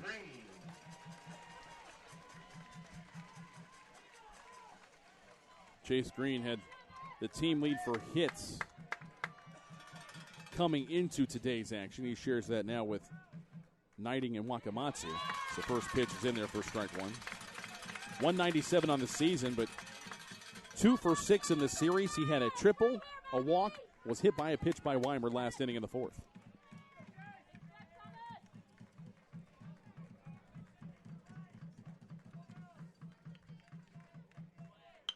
Fastball back up the middle. It's going to get through. Hannah's going to come up, and he is throwing home, but it's cut off by Weimer. Indians take their first lead of the day on a 2-out RBI single by Chase Green.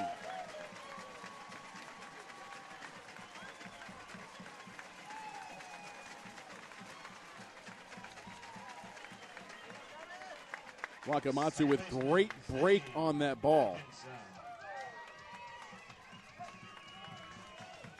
Scores from second, and the Indians lead it now 4-3.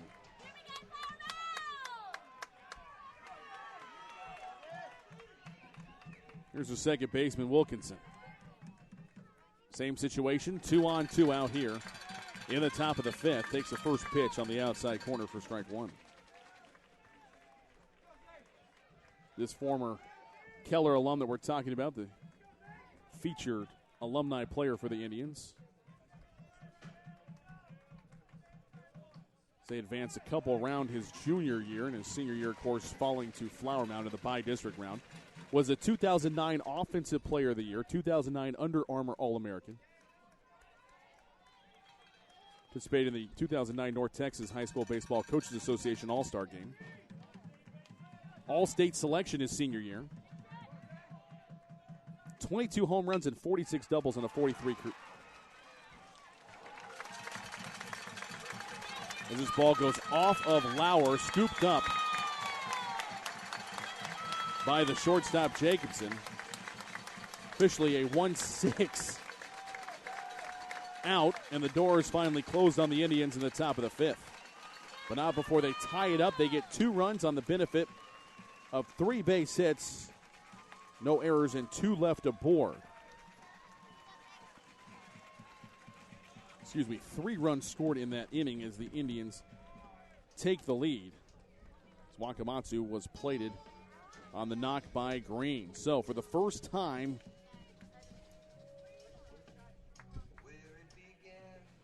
the Jaguars trail 4-3 as we head to the bottom of the fifth. Game 3, winner-go-home situation on Champion Sports Radio continues after these messages. Writer Gerald Early said that when they study our civilization 2,000 years from now, there will only be 3 things that Americans will be known for: the Constitution, baseball, and jazz music. GDYO's Jazz Institute provides young musicians in North Texas the opportunity to learn what it means to be a jazz musician through weekly technique classes and combo rehearsals with professional jazz musicians. From the first note to the final round of applause, GDYO Jazz Institute concerts will amaze and delight both hardcore jazz cats and new fans alike. Learn more about the truly original American art form through the GDYO Jazz Institute. Online at gdyo.org/jazz. Point of Origin Design is your one-stop shop for all your apparel, promotional, event, or team uniform needs. Point of Origin Design is a full-service design and logo creation company that offers a wide variety of imprintable and embroidered products. With competitive pricing and quality work, you can't go wrong with Point of Origin Design. It's always best to start at the right point, so visit them online at pointoforigindesign.com. Let them help you plan your next promotional item or design your next t-shirt. That's online at pointoforigindesign.com.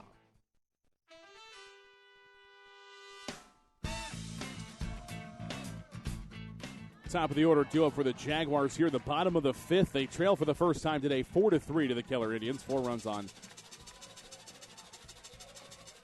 6 hits, no errors for the Indians. 3 runs, 5 hits, 1 error for the Jags. The ball floats in and catches for a strike. 1-2 is the count. The leadoff hitting Noah Hill, Paris, and Hannah due up here in the fifth as well. Takes that one on the outside corner and strikes him out looking. 4th K for Coover. And the first time Hill has been retired today, he was 1 for 1 with a single, a walk, and 2 runs scored coming into that at-bat. Right fielder Chad Paris. Staff inning of Jaguar Baseball brought to you in part by AOS Engineering, a commercial, mechanical, electrical, and plumbing engineering firm based in Plano. They're registered in multiple states, and this one is swung on and hit right to Wakamatsu at short. Line out to the shortstop for Parrish. 2 gone here in the 5th. AOS Engineering is registered in multiple states and provide engineering services for multiple types of projects. Visit aos-engineering.com to see how they can help you on your next project. So 2 out here in the 5th. Here comes Hannah, who's 2 for 2 today. RBI single in the 1st. Singled, stole a base, scored the 3rd of the 3 Jaguar runs in the 3rd. Takes the first pitch as it breaks away from the left-handed swinging Hannah for ball 1. The 1-0. On the outside corner for a strike.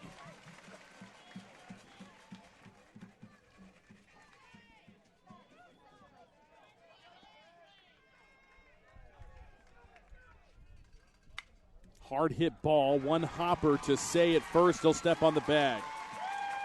3 unassisted. 7 in a row now retired by Coover. 8 out of 9 that he's faced, he's sent back to the bench. In the 5th, no runs, hits, errors, nobody left. 5 full in the books. 4-3 is your score. Keller on top of Flower Mound. CSR TV baseball continues in a moment. Do you need a boost in exposure? Want to reach local, community-minded folks with information about your business? Join the Champion Sports Radio team and advertise during these games. In the last 4 years, Champion Sports Radio has broadcast over 600 games for more than 3.5 million listeners. And Champion Sports Radio wants to help you use major high school sports to reach thousands of local fans right in your community. It's also a way for your business to give back to the community by helping all these well-deserving student-athletes get some recognition for their accomplishments. The cost simply can't be beat for the effect it will have. You get a lot of bang for your buck, and best of all, it provides an opportunity for the best advertisement of all, word of mouth.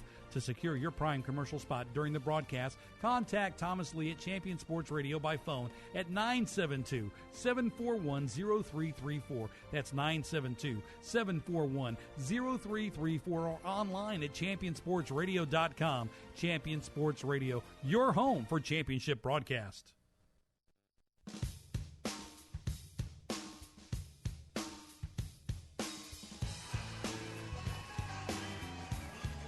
Head to the top of the 6th inning. Keller 4, Flower Mound 3.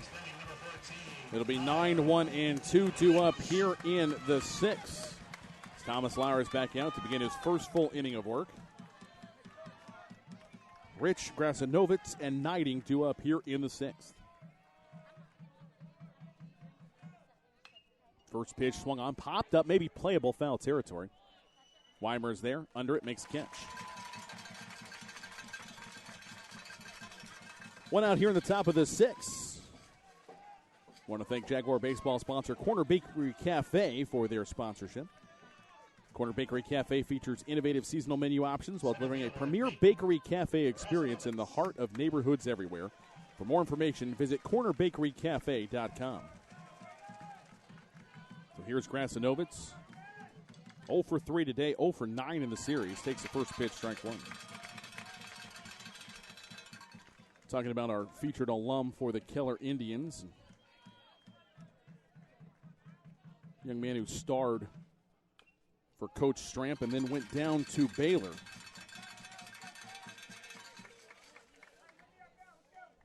Well, he had a pretty great career there as well. Broke records for home runs by a freshman, RBI by a freshman, multi-RBI games by a freshman. Putouts for a sophomore, total fielding chances by a sophomore. Tied for 8th most multi-RBI games in a single season. He had 17 multi-RBI games in 2010.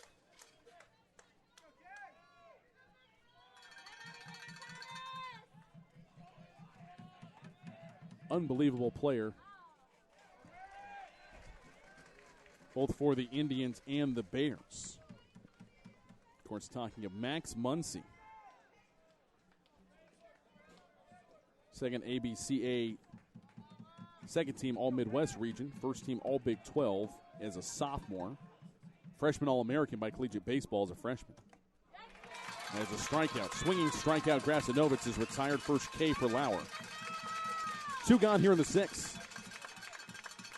Muncy was drafted by the Oakland A's and worked his way through the minor leagues fairly quickly. Spent a season in high A ball, then advanced to Double-A where he played for the Midland Rockhounds. Played with them through 2014. In 2015, he was at Triple-A level, the Pacific Coast League. The 1-0 pitch from Knighting is on the ground, 2-2. Hill's up with it. The throw over to Weimer in time. It's a 1-2-3 inning. That's what the doctor ordered for the Jaguars. 4 in a row, now retired by Lauer. No runs, hits, errors, nobody left. We head to the bottom of the 6th. Keller with a 1-run lead, 4-3. Here in Game 3 of this best-of-3 series. Back to Bronco Field after these messages. Stay up on all the latest news about the teams you care about and know when your favorite games are on the air thanks to Champion Sports Radio social media. Either follow @Champion Sports on Twitter or like our Facebook page at facebook.com/Champion Sports Radio, and you will know what time your game starts, who was named Player of the Week, or what your school's alumni are doing in college. That's on Twitter @Champion Sports and facebook.com/Champion Sports Radio. Your home for championship social media. In Command Broadcasting, a sports TV broadcasting and marketing company. In Command Broadcasting provides a wide array of turnkey video production and streaming services. In Command services include filming of sporting events, season highlights, school graduations, corporate infomercials, and documentaries. In Command streams your sporting event or company function over the internet live or on demand. Call 972-851-7888 to raise the energy of your next event. In Command Broadcasting, 972-851-7888.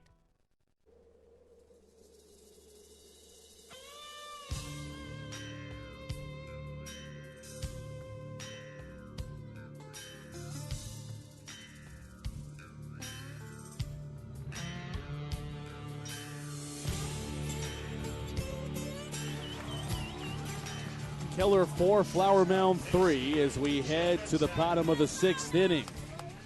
For the Jaguars here in the 6th, it'll be 4, 5, and 6. Jacobson, Weimer, and Jeffries. And the first pitch catches on the inside corner.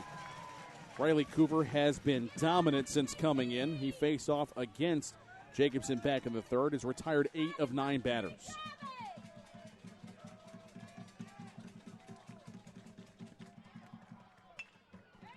Ground ball up the middle. Wakamatsu fields and throws over. That'll be step ahead of Jacobson. A 6-3 ground out, the first out here in the bottom of the 6th. 7th inning of Jaguar baseball brought to you in part by Anamia's. Treat yourself to more than 50 menu choices from the classic to the creative Mexican dish. Anamia's is the best Mexican restaurant at Flower Mound and a top Dallas caterer. Remember, everybody goes home happy after eating at Anamia's. One gone here in the 6th. Sean Weimer stepping to the plate. Sean could tie it with one swing of the bat. He's got 3 of the 4 Jaguar home runs on the season. Takes the first pitch for strike 1. The only man to get a hit off of Coover today had a 2-out, 2-run double back in the 3rd. On the inside corner, it's 0-2.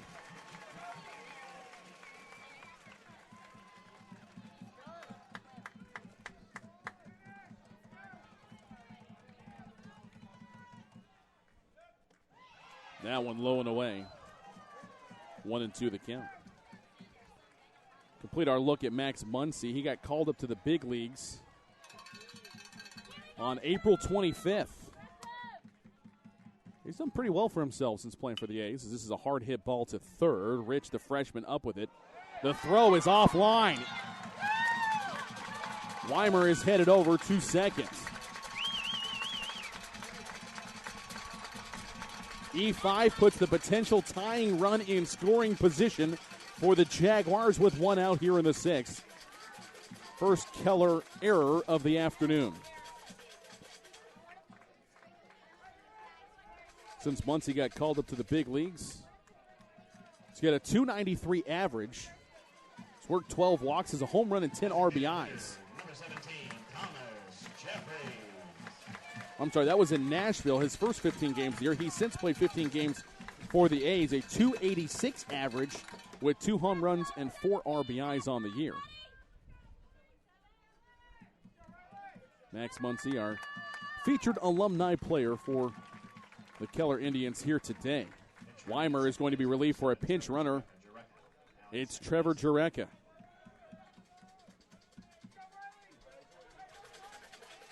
Ran for Thornquist back in the second, now running for Weimer here in the sixth. The missile in on second. Here's Jeffries, designated hitter from the left side against the right-hander. Swings at the first pitch, lines it to left field. It's going to get down for a base hit.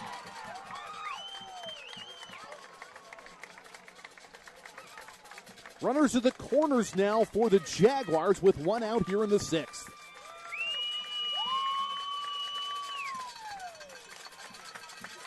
And the junior Thornquist coming to the plate.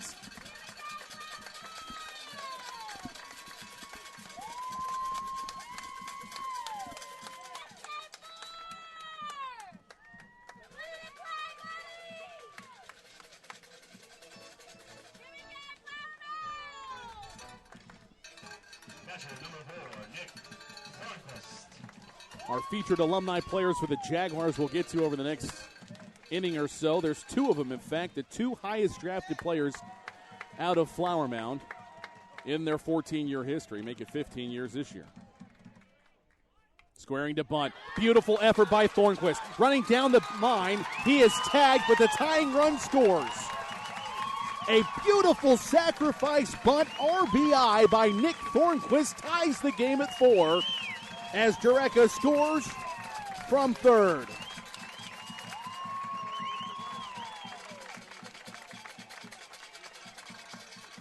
You mentioned it in the first inning, Thomas. The small ball is usually the way that the Jaguars get runners on and get them around and in.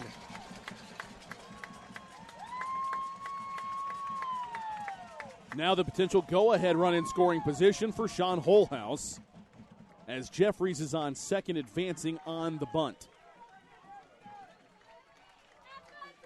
The pressure is off the Jags right now as they tie the game at 1. Jureka scoring yet again.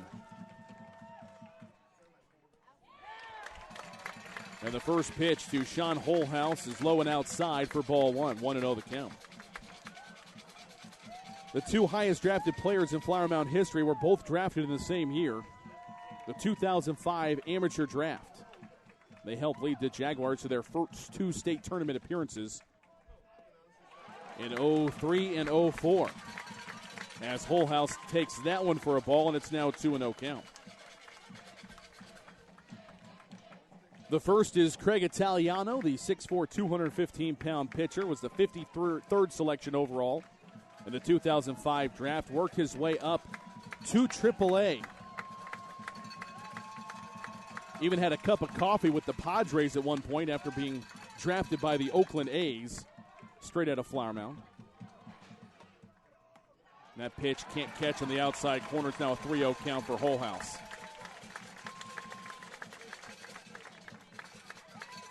Up until last season, Italiano and his teammate Paul Kelly, who was drafted one spot after him, 54th overall in the 2005 draft, they had established the greatest seasons in Flower Mound history until they won it all last season. And Holhouse is hit with the fourth pitch.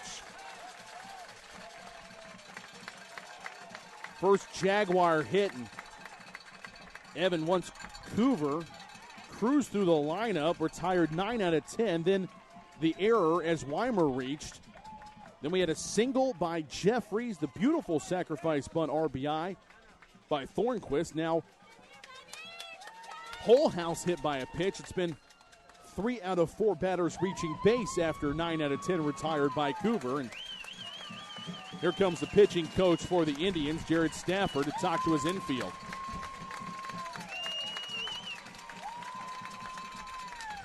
You said Coover was looking great out there. He came into relief, I believe struck out his first batter. The second batter hit that double to tie things up for Flower Mound, but those runs weren't attributed to Coover. And then went through the lineup once. And then now it's just been a rough 6th inning for him. Yeah, as you mentioned, after the 2-out, 2-run double by Weimer, he retired 8 in a row. And pretty effortlessly, a 12-pitch 1-2-3 fourth and 8-pitch 1-2-3 fifth. Little rattled here in the 6th after the error. Jags looking to take the lead here in the bottom of the 6th. We're tied at 4. Jeffries on second. Holthouse is on first. Arnold batting here in the 6th. Beautiful job by Coover pulling the string for strike 1. Arnold, the left fielder, batting from the right side against the right-hander Coover.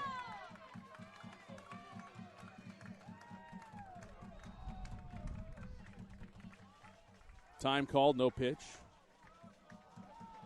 Scoring update from Prosper as Carroll has won the series against Coppell. It's a 3-2 win today as Cole Ramage does it on the mound for Larry Hughes. Complete game, 4-hit performance, allowing 2 earned runs, striking out 8 Cowboys. Arnold takes that one outside, 1-1 the count. So Carroll has advanced.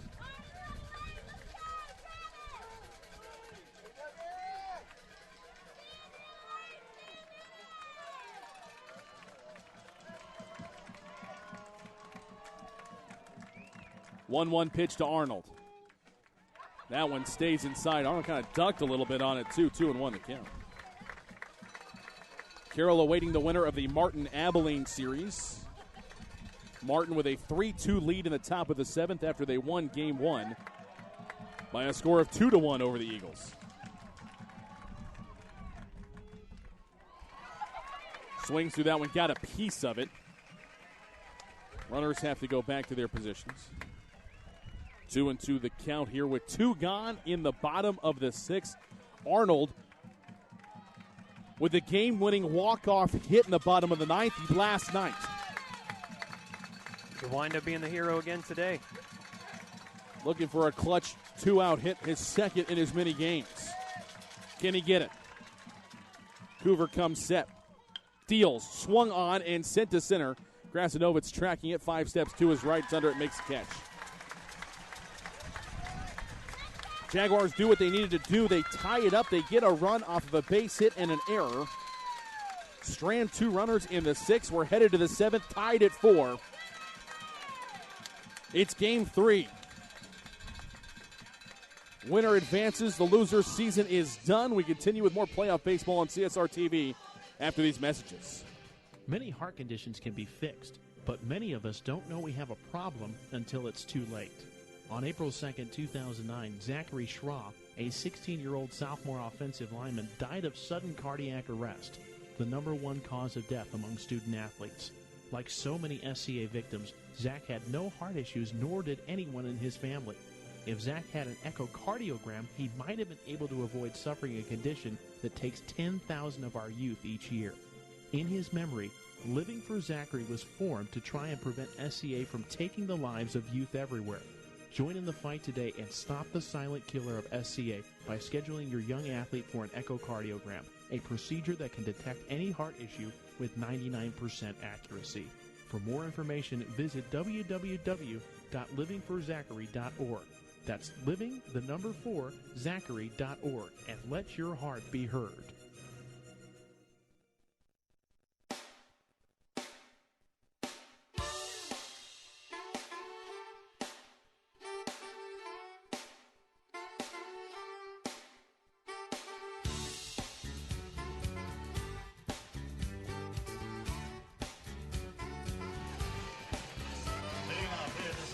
We're headed to the 7th, tied at 4. What a ball game we've had for you here today. Indians 4 runs on 6 hits, 1 error. Jaguars 4 runs, 6 hits, 1 error. Game 3 of this best of 3 regional quarterfinal showdown here. Indians will have 3, 4, and 5 due up here in the 7th. But as evenly matched up as you can get. Thomas Lauer back out there to begin his second full inning. Came on in relief in the 5th.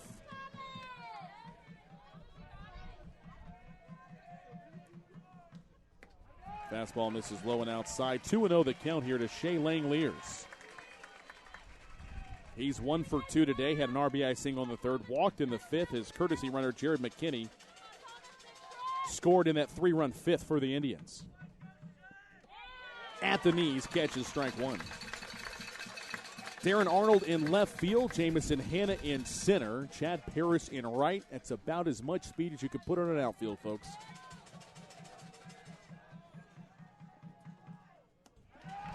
Low and away, 3-1 the count. Around the infield, Sean Holthouse is at third. Casey Jacobson at short, the second baseman, Noah Hill, as they have been for 3 years. Sean Weimer at first. Count runs full here to Langoliers. 2 for 9 in the series, 3 RBIs. And a walk. Payoff pitch from Lauer to lead off the 7th. Hard hit ball. Nice diving step by Holthouse. The throw is high and saved by Weimer, but Langoliers is safe.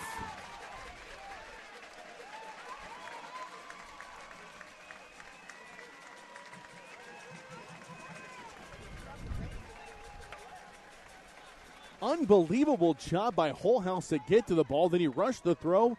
It sailed on him. Weimer saves a base by skying up and grabbing it. McKinney comes on to run for Langoliers, and now Wakamatsu steps to the plate. 2 for 9 in the series. 2 RBIs, 2 runs scored, and a stolen base. Reached on an error himself back in the second. Squares the bunt. Pops it up, and it's in foul territory for strike 1. It was almost the exact same spot we saw that previous bunt popped up and caught by the diving first baseman.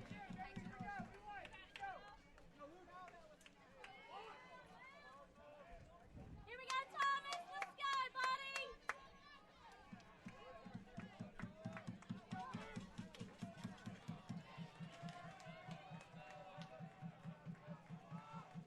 Lauer with a quick move to first. And McKinney back in time.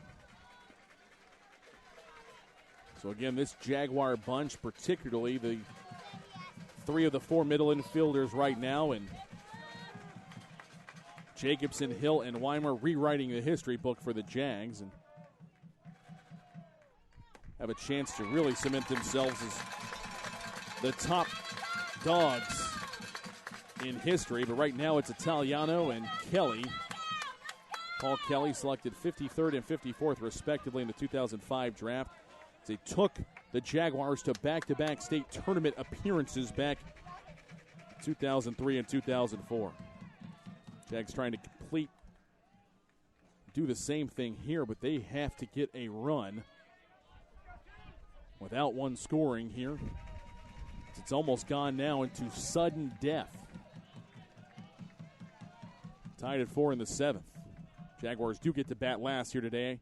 It's a virtue of winning the flip yesterday. Ball 1 of the at-bat bounces into Wakamatsu.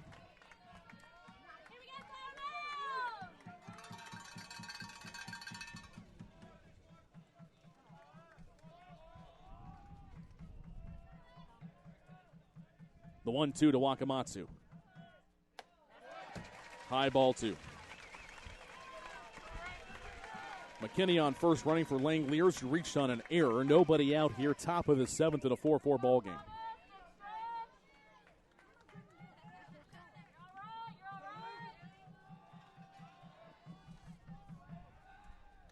And the throw over to first, diving back is McKinney.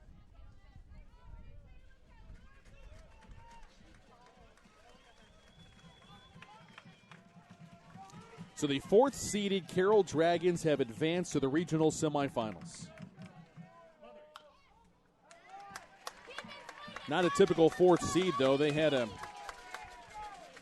in the regular season, they lost 4 ball games, all of them in district, 2 to Coppell, 1 to Richland, 1 to Trinity. They did lose a game to the 8-6-8 champion Midlothian Panthers in the first round. And a game to Hebron last weekend in the area round, and a game this week to Coppell. Hard hit ball through the right side of the infield. It's a base hit. Wakamatsu does it again. Runners now on first and second for the Indians here in the top of the 7th.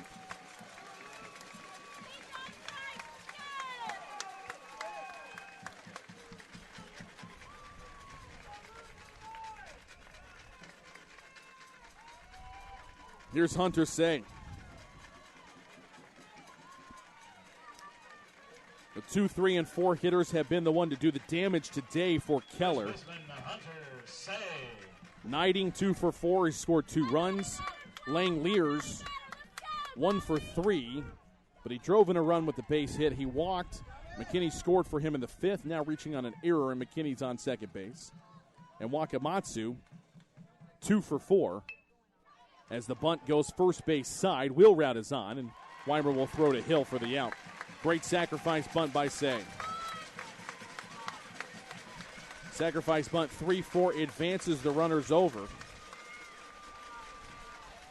Coach Stramp, like I'm sure he saw happen many times, playing for Coach Gustafson at the University of Texas, goes with a small ball mentality, and now the Jaguars have to be alert.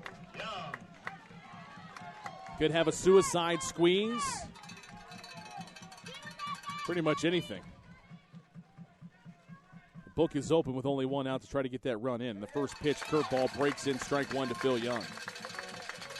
Young is 0 for 2 today, was hit by a pitch in the 5th.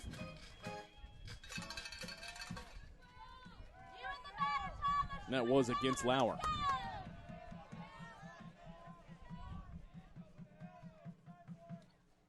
Fastball fought off up and over our heads. 2 strike count now to Young.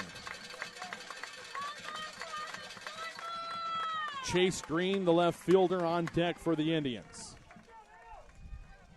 Keller trying to retake the lead.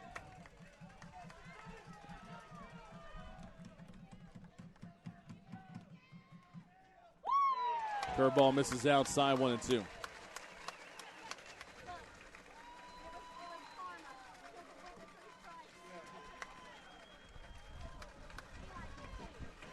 Bornquist out to talk to Lauer. Little word of encouragement. Now heads back behind the plate. Jaguars in the home white jerseys with blue block print Jaguars across the front and the FM logo on the hats. Pitch is high, 2-2 the count. Keller in their road pinstripe jerseys. Gray with navy pinstripes, navy numerals with gold trim. Indians in block print, that same navy with gold accent. 2-2 swung on and lifted into right center field. It's a base hit. McKinney scores from third. The throw's coming home is cut off. Wakamatsu scores as well. It's a 2-run single for Phil Young, and Keller leads it 6-4.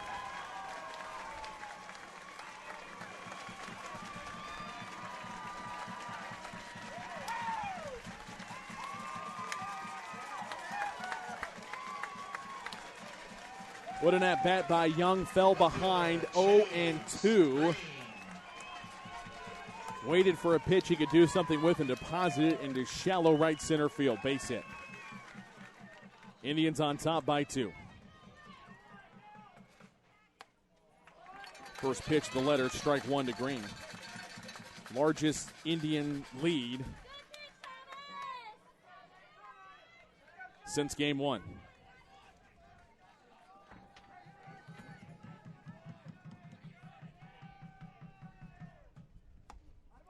Pitch misses outside for Lauer, 1-1 to count. I believe you said Keller had gone 15 straight innings with just 1 run to their credit in this series. And now they've put up 6 in this ballgame. Including 5 in the last 3. Really 2 1/3 as Green swings at this one and lines it into left. That's going to get all the way to the wall where Arnold will field it there. He'll get it back in quickly. That's a double for Green. Indians still putting the pressure on here in the 7th. Now runners at second and third with 1 out. And here comes Danny Wallace to the mound to talk to Thomas Lauer in the infield.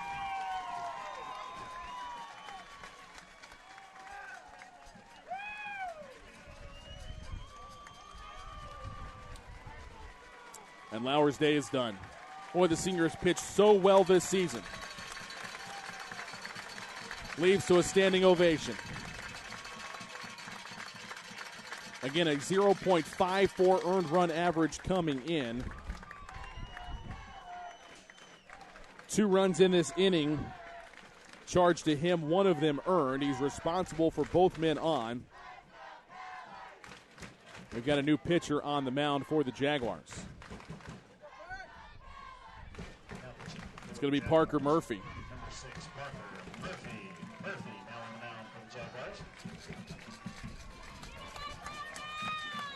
Murphy, the 6'3", 170-pound senior fastball, curveball, changeup pitcher, is a guy who just attacks his zone. 2-0 record on the year, a 2.52 earned run average. This is his 8th appearance. His 9th appearance, his 7th in relief. He's thrown 16 and 2/3 innings.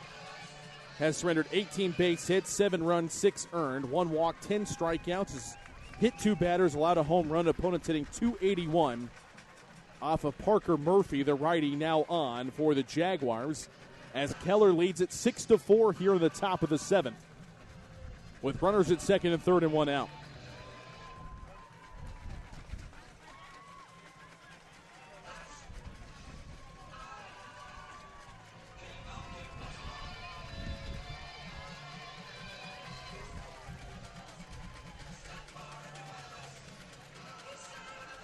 So Murphy, the 6'3", 170-pound senior, now on for Lauer. Looking ahead to the bottom of the 7th. It'll be the top of the order, 1, 2, and 3 for the Jaguars. Hill, Paris, and Hannah. Right now the deficit is 2.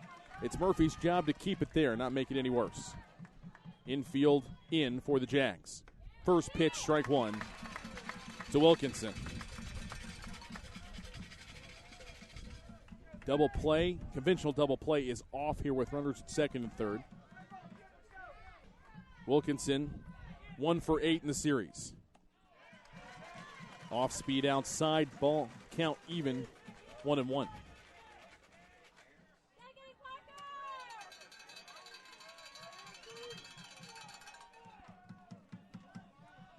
One pitch from Murphy. Swung on and fought off, foul. Strike 2.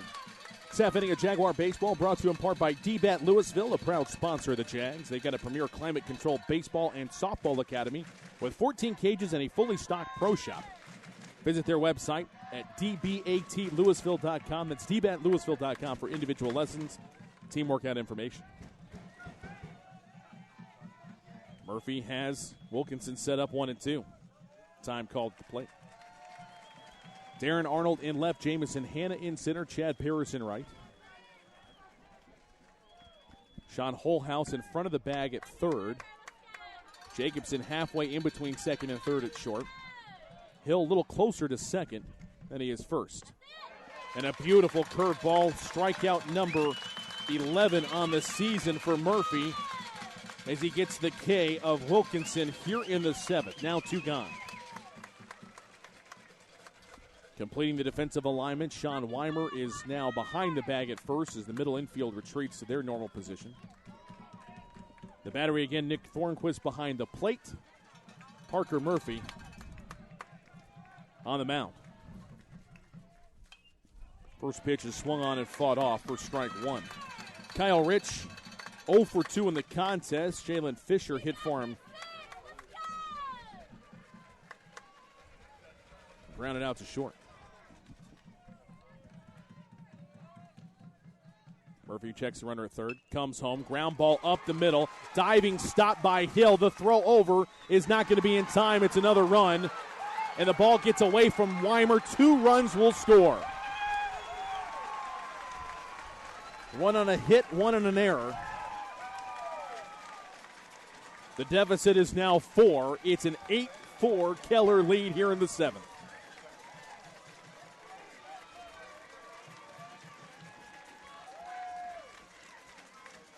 Center fielder Peyton Rosinovitz.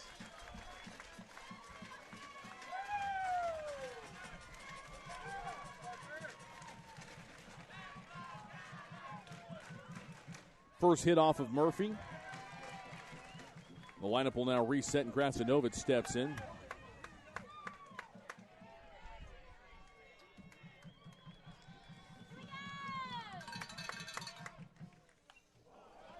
That's fought off back to the screen.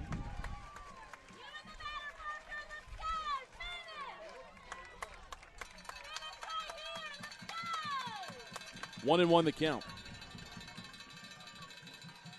8th Indian to the plate here in the 7th. Leadoff hitting Grasanovitz. Base hit through the left side. And the inning continues for the Indians. 2 hits now off of Murphy. Runners at first and second, 2 gone here in the top of the 7th. And here comes Danny Wallace back out to the mound.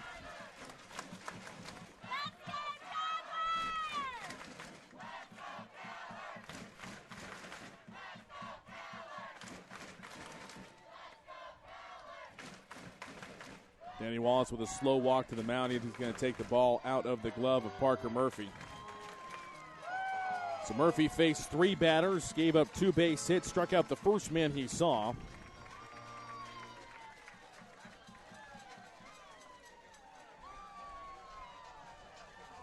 We have the 4th pitcher of the afternoon for the Jaguars. And it's Eric Gion.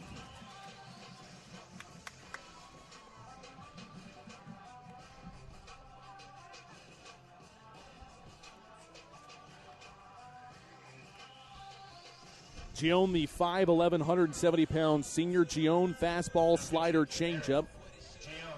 He's got that 3/4 delivery that makes it very deceptive for hitters. He comes in with a 1-0 record, a 0.96 earned run average. His 7th appearance, all in relief. He's thrown 7 1/3 innings coming in, surrendering 7 base hits, 1 run it was earned. Walked 1, struck out 12, has not given up a home run.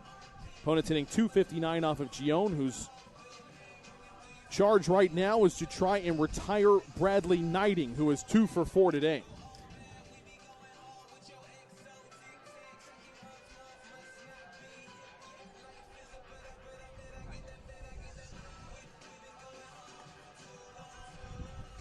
So Gion now on the mound for the Jaguars as they trail at 8-4 here in the 7th. Jaguars tied the game at 4 with a run in the bottom of the 6th. But after a leadoff error on a hit by Shea Langeliers, the Indians had just put it together. A single, a sacrifice bunt, a 2-run single, a double. Another error allows some runs to score. Then finally Murphy comes on, gets a strikeout, then an RBI knock by Rich, the freshman, a hit by Grasanovitz. Still 2 on, but there are 2 out here in the top of the 7th.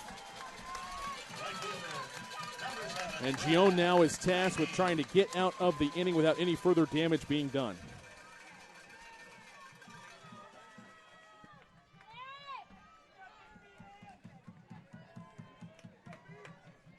Knighting from the left side against the right-hander Gion. First pitch is swung on and popped up. Maybe playable. Fading foul. And we'll get out of play.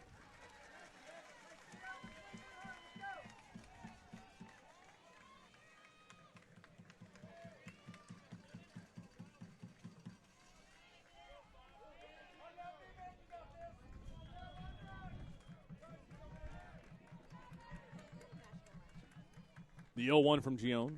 That one's downstairs. Nice block by Thornquist. 1-1 the count.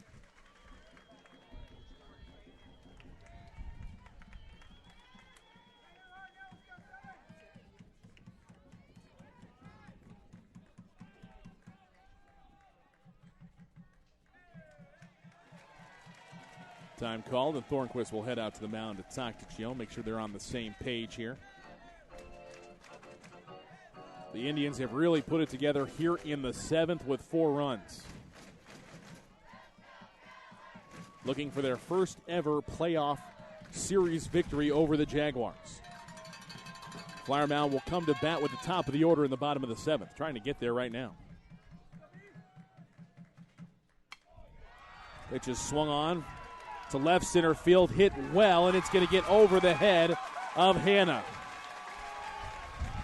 2-run double for Bradley Knighting.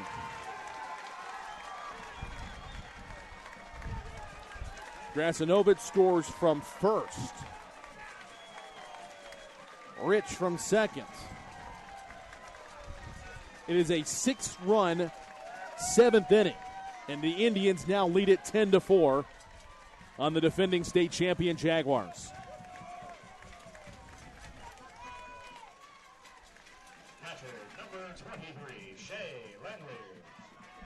Keller just continues to pile it on.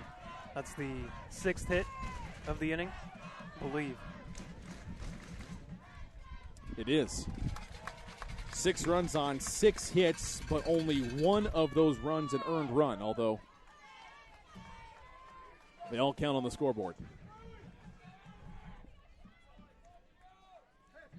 Man who led off the inning, Shea Langlear, now at the plate. 0-1 pitch, curveball catches inside for a strike, 0-2 the count.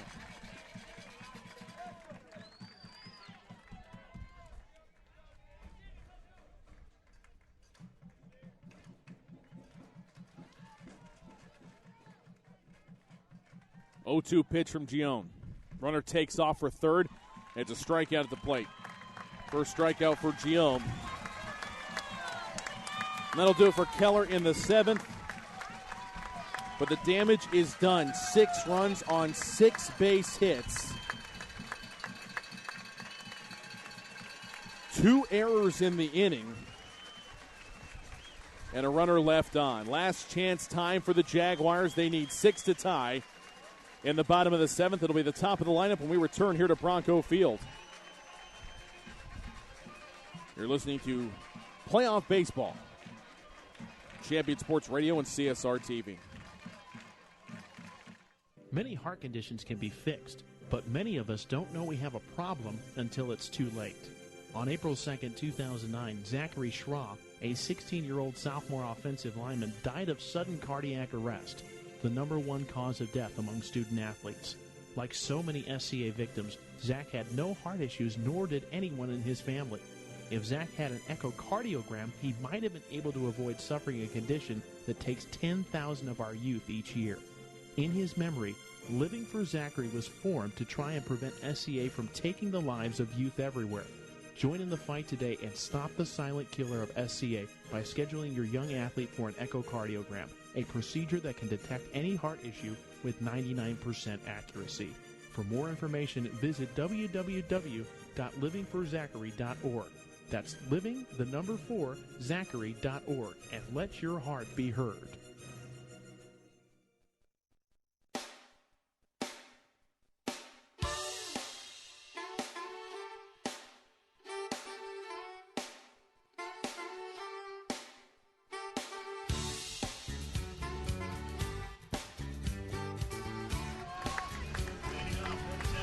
Head to the bottom of the 7th inning.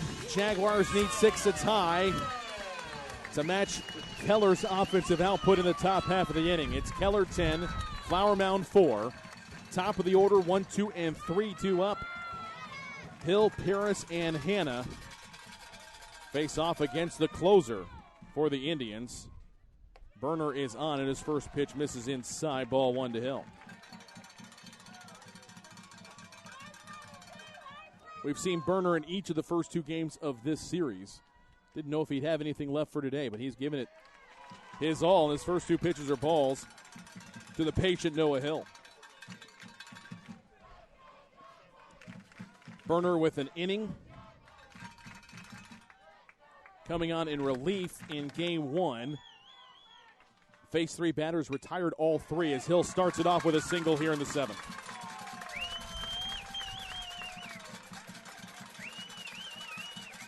Burner did have a strikeout of Whole House to lead things off. Paris bunted to 2 runners over as the Jags were trying to plate something in the 7th, and Hill flew out to left.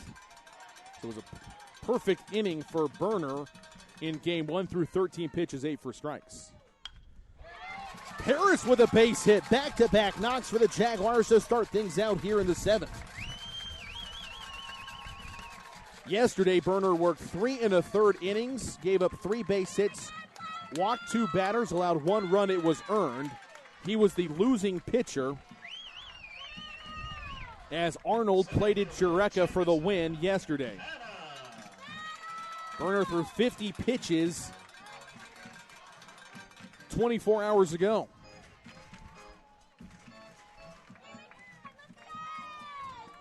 The Jags putting the pressure on here as the first 2 men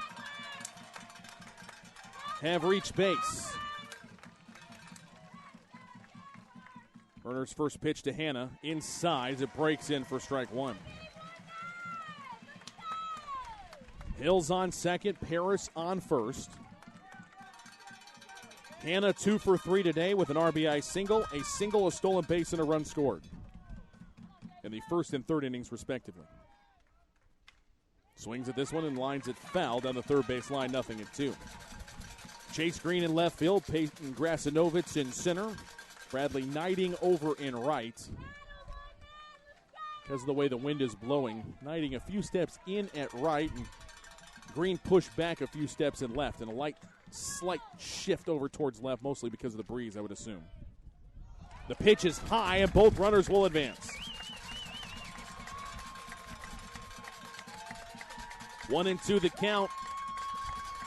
Speed of Paris, a base hit. Should score 2 runs here for Hannah. And I know the approach is simple.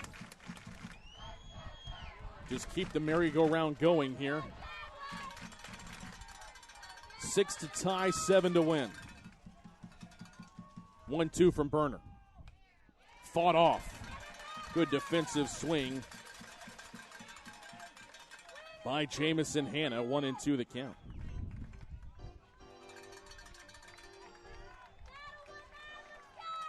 Scoring update, Martin has defeated Abilene 3-2 to sweep their 2-game series. It's a ground ball to Wakamatsu. He bobbles it. It's an error. And Paris is able to get back to the bag in time before Rich tries to apply the tag. Well, the Jaguars help Keller in the top of the 7th with an error. This one allows Noah Hill to score. Paris advances to second, runners at the corners, and nobody out here in the bottom of the 7th. Jaguar mantra all year has been, why not again? Why not here in the 7th with a monstrous comeback? Just the way they wanted it to go. Just getting, as you said, keep the players coming up to the plate. And really uncharacteristic error there. It would seem that the shortstop would be the infielder that you don't want to throw to. We've seen him make some great plays through today. But the flip to third, bobbling the ball before he could get it off. You probably count on one hand how many errors Luke Wakamatsu has had in his high school career, a multi-year varsity starter. But a big one there. And here comes Jacobson. Casey has had a tough series. But all that pain can be erased with a good at-bat here. 10-5 is the score. Keller on top, but their lead has been trimmed to 5. Nobody out. Bottom of the 7th. First pitch from Berner. High ball 1.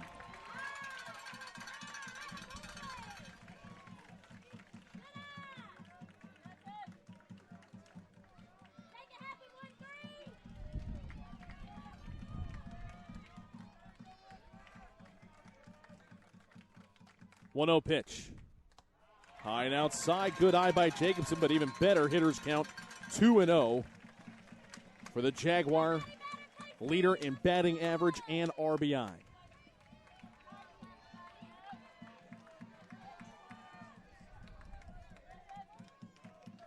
Jacobson looking for his first RBI of the series. Takes it high, ball 3.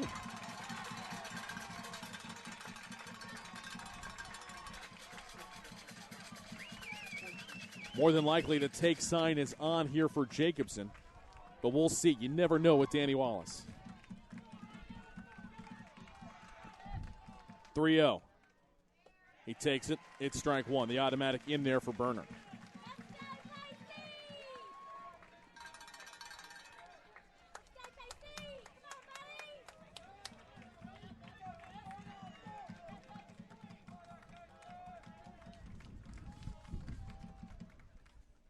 Swung on, 2 first, steps on the bag, the throw to second. The tag is applied, it's a double play. And now they're going to throw to third. And the runner is safe.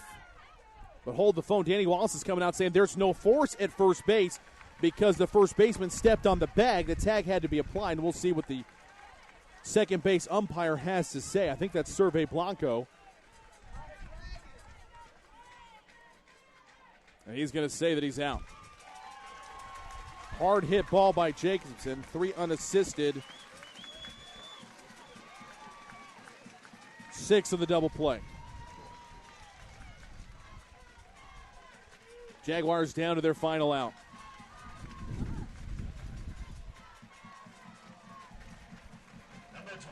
Indians 1 out away.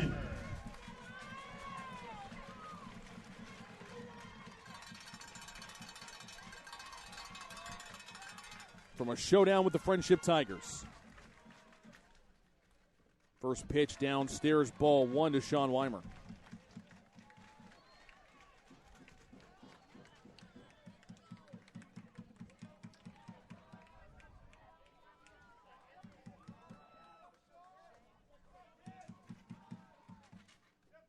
Turns on this one, chopper foul, third base side, ball and a strike to count.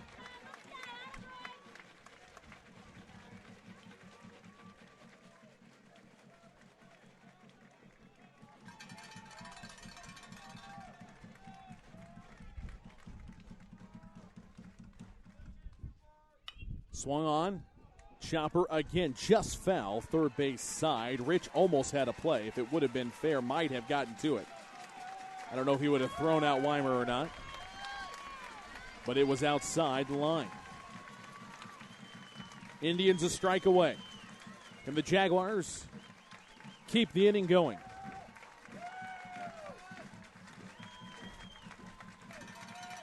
One-two pitch from Burner to Sean Weimer. Hard hit ground ball too short. Wakamatsu, the throw across in time. And the Indians win the series. They win Game 3 by a score of 10-5. In the 7th, Jaguars get a run on a pair of base hits and an error. Strand a runner, but it's not enough. As 6 runs in the top of the 7th pave the way to the Keller Indians to advance. Take on the Friendship Tigers in the regional semis next week. First time in 4 playoff series that the Indians have defeated the Jaguars. And that'll close the book on a great era of Jaguar baseball. The Jaguars will not be able to defend their state championship. And once again, UIL will not have repeat champions. The last time that happened was Fort Bend Elkins in 2003. In the 7th, a 1 on 2 hits, 1 error, 1 left. Final score 10-5. Keller wins. Game 3 takes the best of 3 series, 2-1. We'll step aside for a break. When we come back, the post-game show. You're listening to Playoff Baseball on Champion Sports Radio and CSR TV. This broadcast is under the direction and is copywritten by Champion Sports Radio. Any rebroadcast, retransmission, or use of the audio stream, and any and all other use of the accounts of this broadcast without the direct written consent and permission of Champion Sports Radio is strictly prohibited. All rights are reserved by Champion Sports Radio and ChampionSportsRadio.com. This is a presentation of Champion Sports Radio, your home for championship broadcasts. In Command Broadcasting, a sports TV broadcasting and marketing company. In Command Broadcasting provides a wide array of turnkey video production and streaming services. In Command services include filming of sporting events, season highlights, school graduations, corporate infomercials, and documentaries. In Command streams your sporting event or company function over the internet live or on demand. Call 972-851-7888 to raise the energy of your next event. In Command Broadcasting, 972-851-7888. There's a time and a place for everything. As you'll see, projections for the next quarter are... He shoots, he scores. 2 points for team middle management. The office is not one of them. Jack, can I see you in my office? No pouting. It's your ball. Let's see what you got. But Whirly Ball is. For corporate events, team building, and private parties, Whirly Ball in Hearst and Plano is electric fun. Test your skills on the arcade games. Zip around in your Whirly Bug for a Whirly Ball competition. Or play the most affordable laser tag in the city. Learn more at whirlyball.info. Writer Gerald Early said that when they study our civilization 2,000 years from now, there will only be 3 things that Americans will be known for: the Constitution, baseball, and jazz music. GDYO's Jazz Institute provides young musicians in North Texas the opportunity to learn what it means to be a jazz musician through weekly technique classes and combo rehearsals with professional jazz musicians. From the first note to the final round of applause, GDYO Jazz Institute concerts will amaze and delight both hardcore jazz cats and new fans alike. Learn more about the truly original American art form through the GDYO Jazz Institute online at gdyo.org/jazz. Are you looking for a way to promote your business or increase exposure? Do you just need more people to know that you're there? Join the Champion Sports Radio team and advertise during these games. In the last 4 years, Champion Sports Radio has broadcast over 600 games to more than 3.5 million listeners. And Champion Sports Radio wants to help you use major high school sports to reach thousands of local fans right in your community. Think about it. Die-hard fans just like you tune in each and every week, giving your business unparalleled access to the community. It's the perfect way for smaller individually owned businesses to cultivate a core clientele or expand their already loyal customer base. To secure your prime commercial spot during the broadcast, contact Thomas Lee at Champion Sports Radio by phone at 972-741-0334. That's 972-741-0334 or online at championsportsradio.com. Champion Sports Radio, your home for championship broadcast. The Centers for Disease Control and Prevention estimates that nearly 4 million brain injuries occur every year due to sports in the U.S. They also estimate that 70% of concussions go unreported.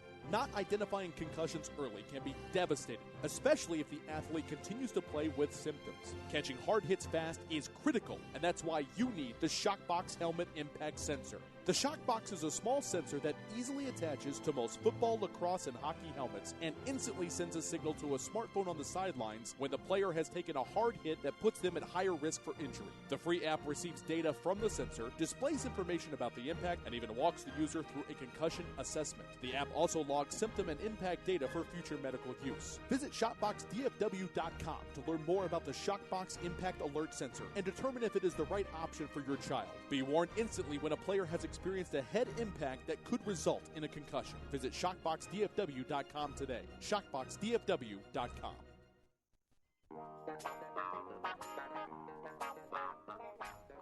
Welcome back down here to the field. It's a Game 3 loss for the Jaguars, 10-5. Thomas Lee now joined by the head coach of the Flower Mound Jaguars, Danny Wallace. And thought you guys were going to pull it out, both when you tied it in the 6th and then when the rally started in the 7th. And I think that right there tells anybody everything they need to know about this team. This is a group of fighters that'll scratch and claw to the very end for you. Yeah, they will. They fought, and they played really hard. It was a great series, and they just made a couple more plays than we did.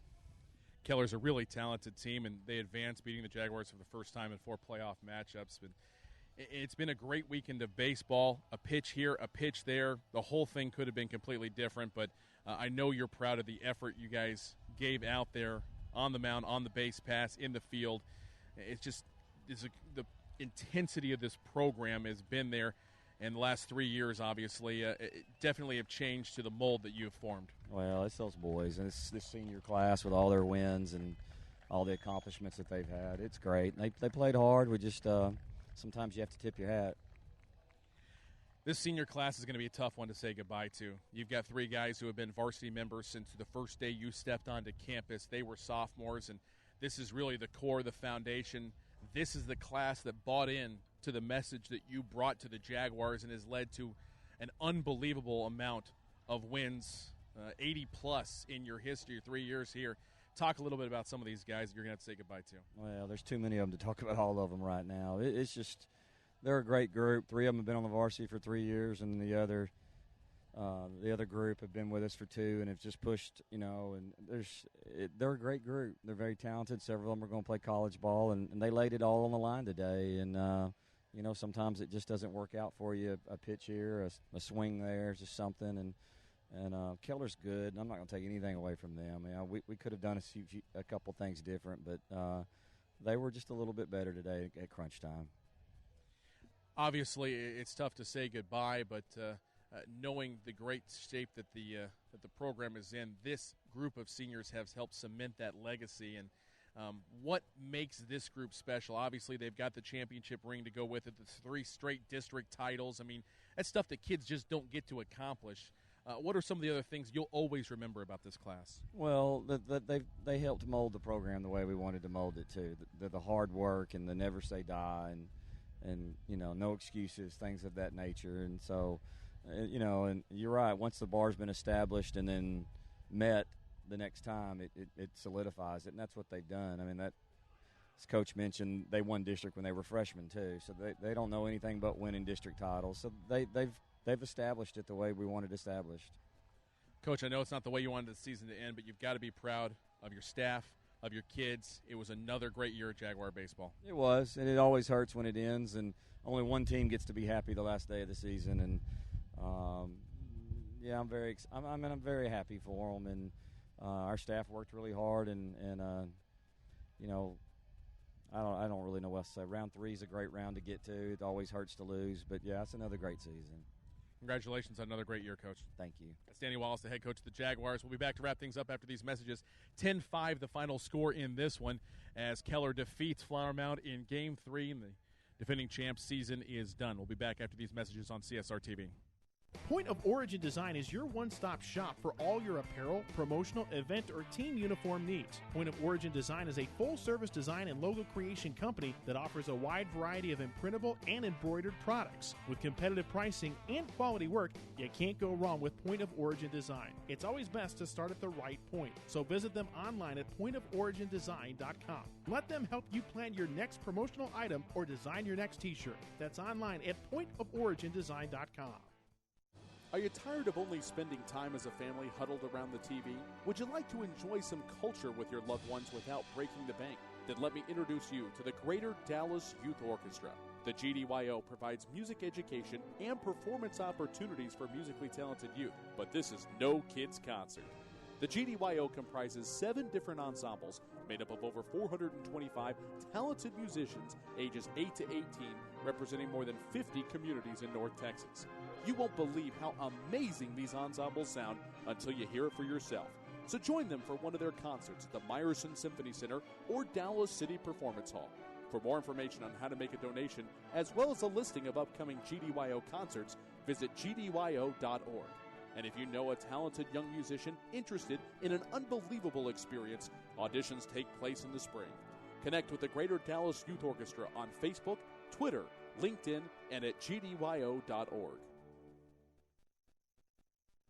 There's a time and a place for everything. As you'll see, projections for the next quarter are... He shoots, he scores! 2 points for team middle management. The office is not one of them. Jack, can I see you in my office? No pouting, it's your ball. Let's see what you got. But Whirly Ball is. For corporate events, team building, and private parties, Whirly Ball in Hearst and Plano is electric fun. Test your skills on the arcade games. Zip around in your Whirly Bug for a Whirly Ball competition. Or play the most affordable laser tag in the city. Learn more at whirlyball.info. Many heart conditions can be fixed, but many of us don't know we have a problem until it's too late. On April 2nd, 2009, Zachary Schraw, a 16-year-old sophomore offensive lineman, died of sudden cardiac arrest, the #1 cause of death among student athletes. Like so many SCA victims, Zach had no heart issues, nor did anyone in his family. If Zach had an echocardiogram, he might have been able to avoid suffering a condition that takes 10,000 of our youth each year. In his memory, Living for Zachary was formed to try and prevent SCA from taking the lives of youth everywhere. Join in the fight today and stop the silent killer of SCA by scheduling your young athlete for an echocardiogram, a procedure that can detect any heart issue with 99% accuracy. For more information, visit www.livingforzachary.org. That's living4zachary.org, and let your heart be heard.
And welcome back here to Bronco Field. First time the Flower Mound Jaguars have ever lost at this facility. And it's a tough one. Game 3, 10-5. Keller gets the win. And congratulations to the Keller Indians. A great season continues for them. This is the furthest they have been in the playoffs since 2004, when they made it all the way to the regional finals and they lost to, you guessed it, the Flower Mound Jaguars in a best-of-3 series. But they will be headed to the semis. And Jaguar fans, I'm sure, want to extend their congratulations. Great team, great season will continue, and it will be Keller and Friendship squaring off in the regional semifinal round next week. Let's take a look back at this one first, though, before we sign off. And a 10-5 win for the Indians in a ball game that was strange to say the least. 5 runs on 8 hits for the Jags. They commit 3 errors in the contest. That is not like them whatsoever. And strand 6 base runners in 7 innings. Meanwhile, Keller, 10 runs in the contest on 12 base hits, including the big 6-run 7th inning, 6 runs on 6 hits. They committed a pair of errors themselves. That's not very characteristic for Rob Stramp's club. The Indians do a good job only stranding 8. That's a 10-5 win for Keller. The winning pitcher is Riley Coover. He came on in relief. Jacob Farrett got the start through 2 1/3. 38 pitches, 24 strikes, gave up 4 base hits, walked 2, allowed 3 runs, all earned. Riley Coover came on and was lights out, retiring 9 of the first 10 batters that he faced. In 3 2/3 innings, he threw 50 pitches, 31s for strikes, gave up 2 base hits, struck out 4, allowed 1 run. It was unearned. Brian Berner came on to pitch the 7th, threw 18 pitches, 11 for strikes. In his 1 inning of work, he surrendered 2 base hits, 1 run. It was earned. All adds up to 5 runs allowed by the Keller staff, 8 base hits given up. Indians only committed 2 errors that led to 1 unearned run. Coover also hit a batter in the contest, and they strand 6 Jaguar base runners. Meanwhile, for the Jags, the pitching staff, good, not great today, and just not quite enough to overcome the Indians. Sean Weimer, the starting pitcher, went 4 1/3, threw 79 pitches, 49 for strikes, surrendered 5 base hits, struck out 5, walked 2, allowed 4 runs, all earned, also hit a batter. Thomas Lauer came on in relief, threw 43 pitches, 27 for strikes in 2 innings of work, surrendered 1 base hit, struck out 1, allowed 4 runs, but only 1 of them was earned. He also hit a batter.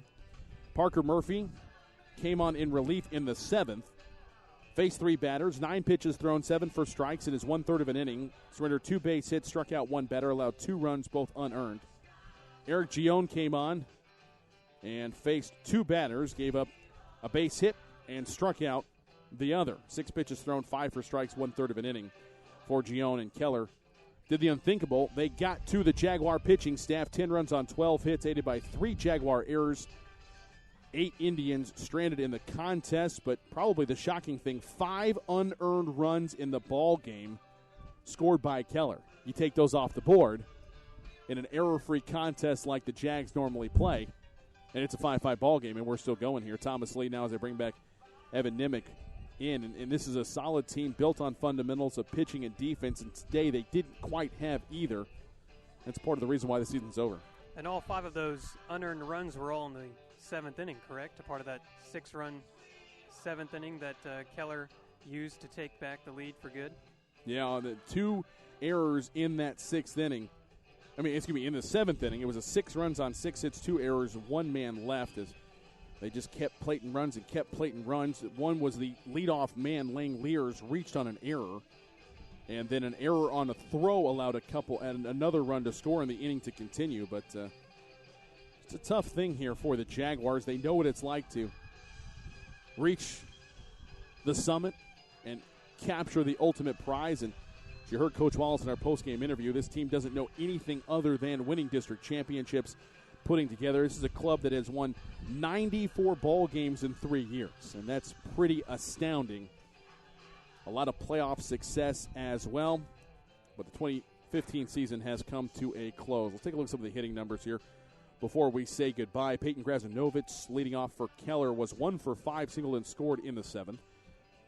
Bradley Knighting was 3 for 5, 2 RBIs, 2 runs scored. Shea Lang-Lears was 1 for 4 in the contest, had an RBI. His courtesy runner, Jared McKinney, scored 2 runs in the contest, one after Lang-Lears walked in the 5th.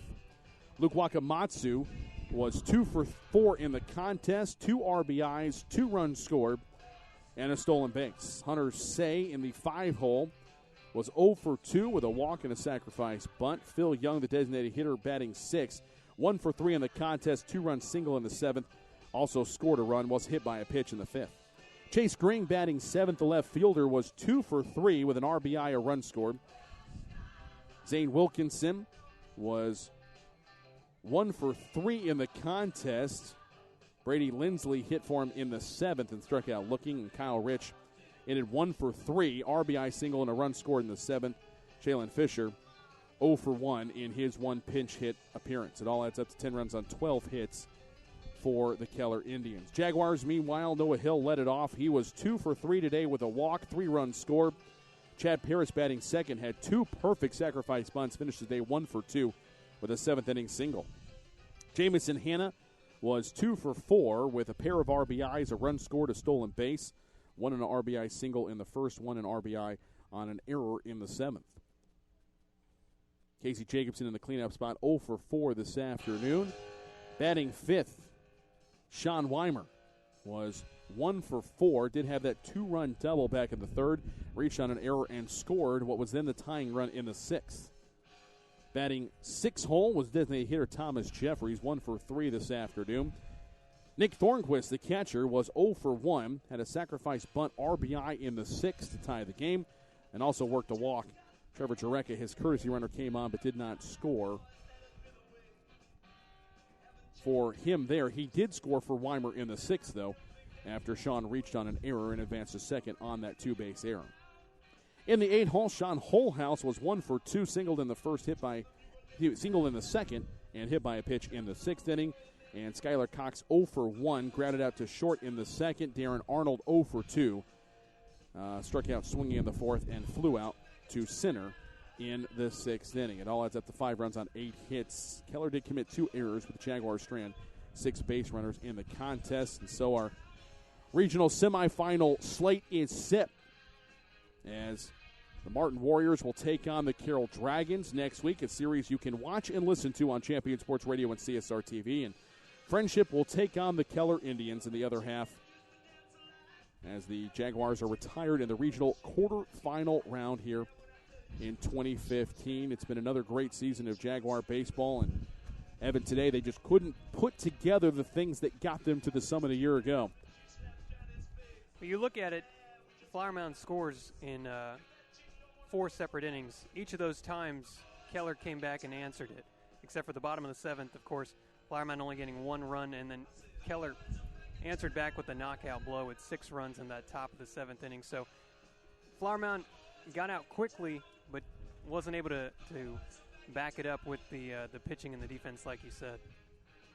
Tough way to end the season. In fact, if just 2 runs had been scored in the 7th and Jaguars got a run and lost by a run, it may not sting quite as much, but the finality set in well before the final out was over. 6 runs was going to be a tough deficit to overcome in the bottom of the 7th. Give the kids credit, though, as Hill and Paris start off with back-to-back singles, and Jamison Hanna reached on an error. It seemed like the impossible all of a sudden was becoming possible.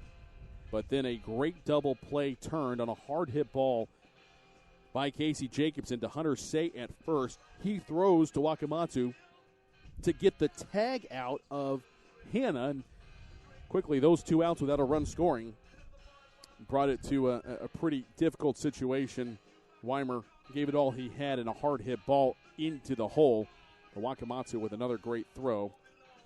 And that'll do it for the ball game and another great season of Jaguar baseball. Flower Mound ends the year 29-6.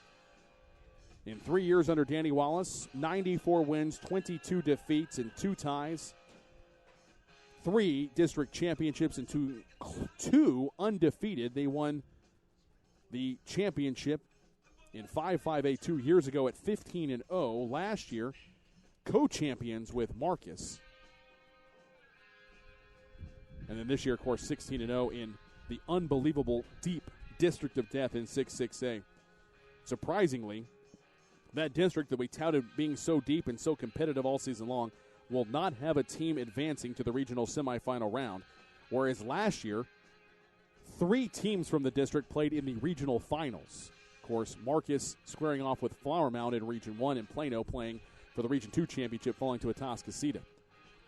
But this year, we'll not have a representative even in the regional semis, as it'll be Martin versus South Lake Carroll and Friendship taking on Keller in the Region 1 tournament. Special thanks to everybody who helped make the broadcast possible this year.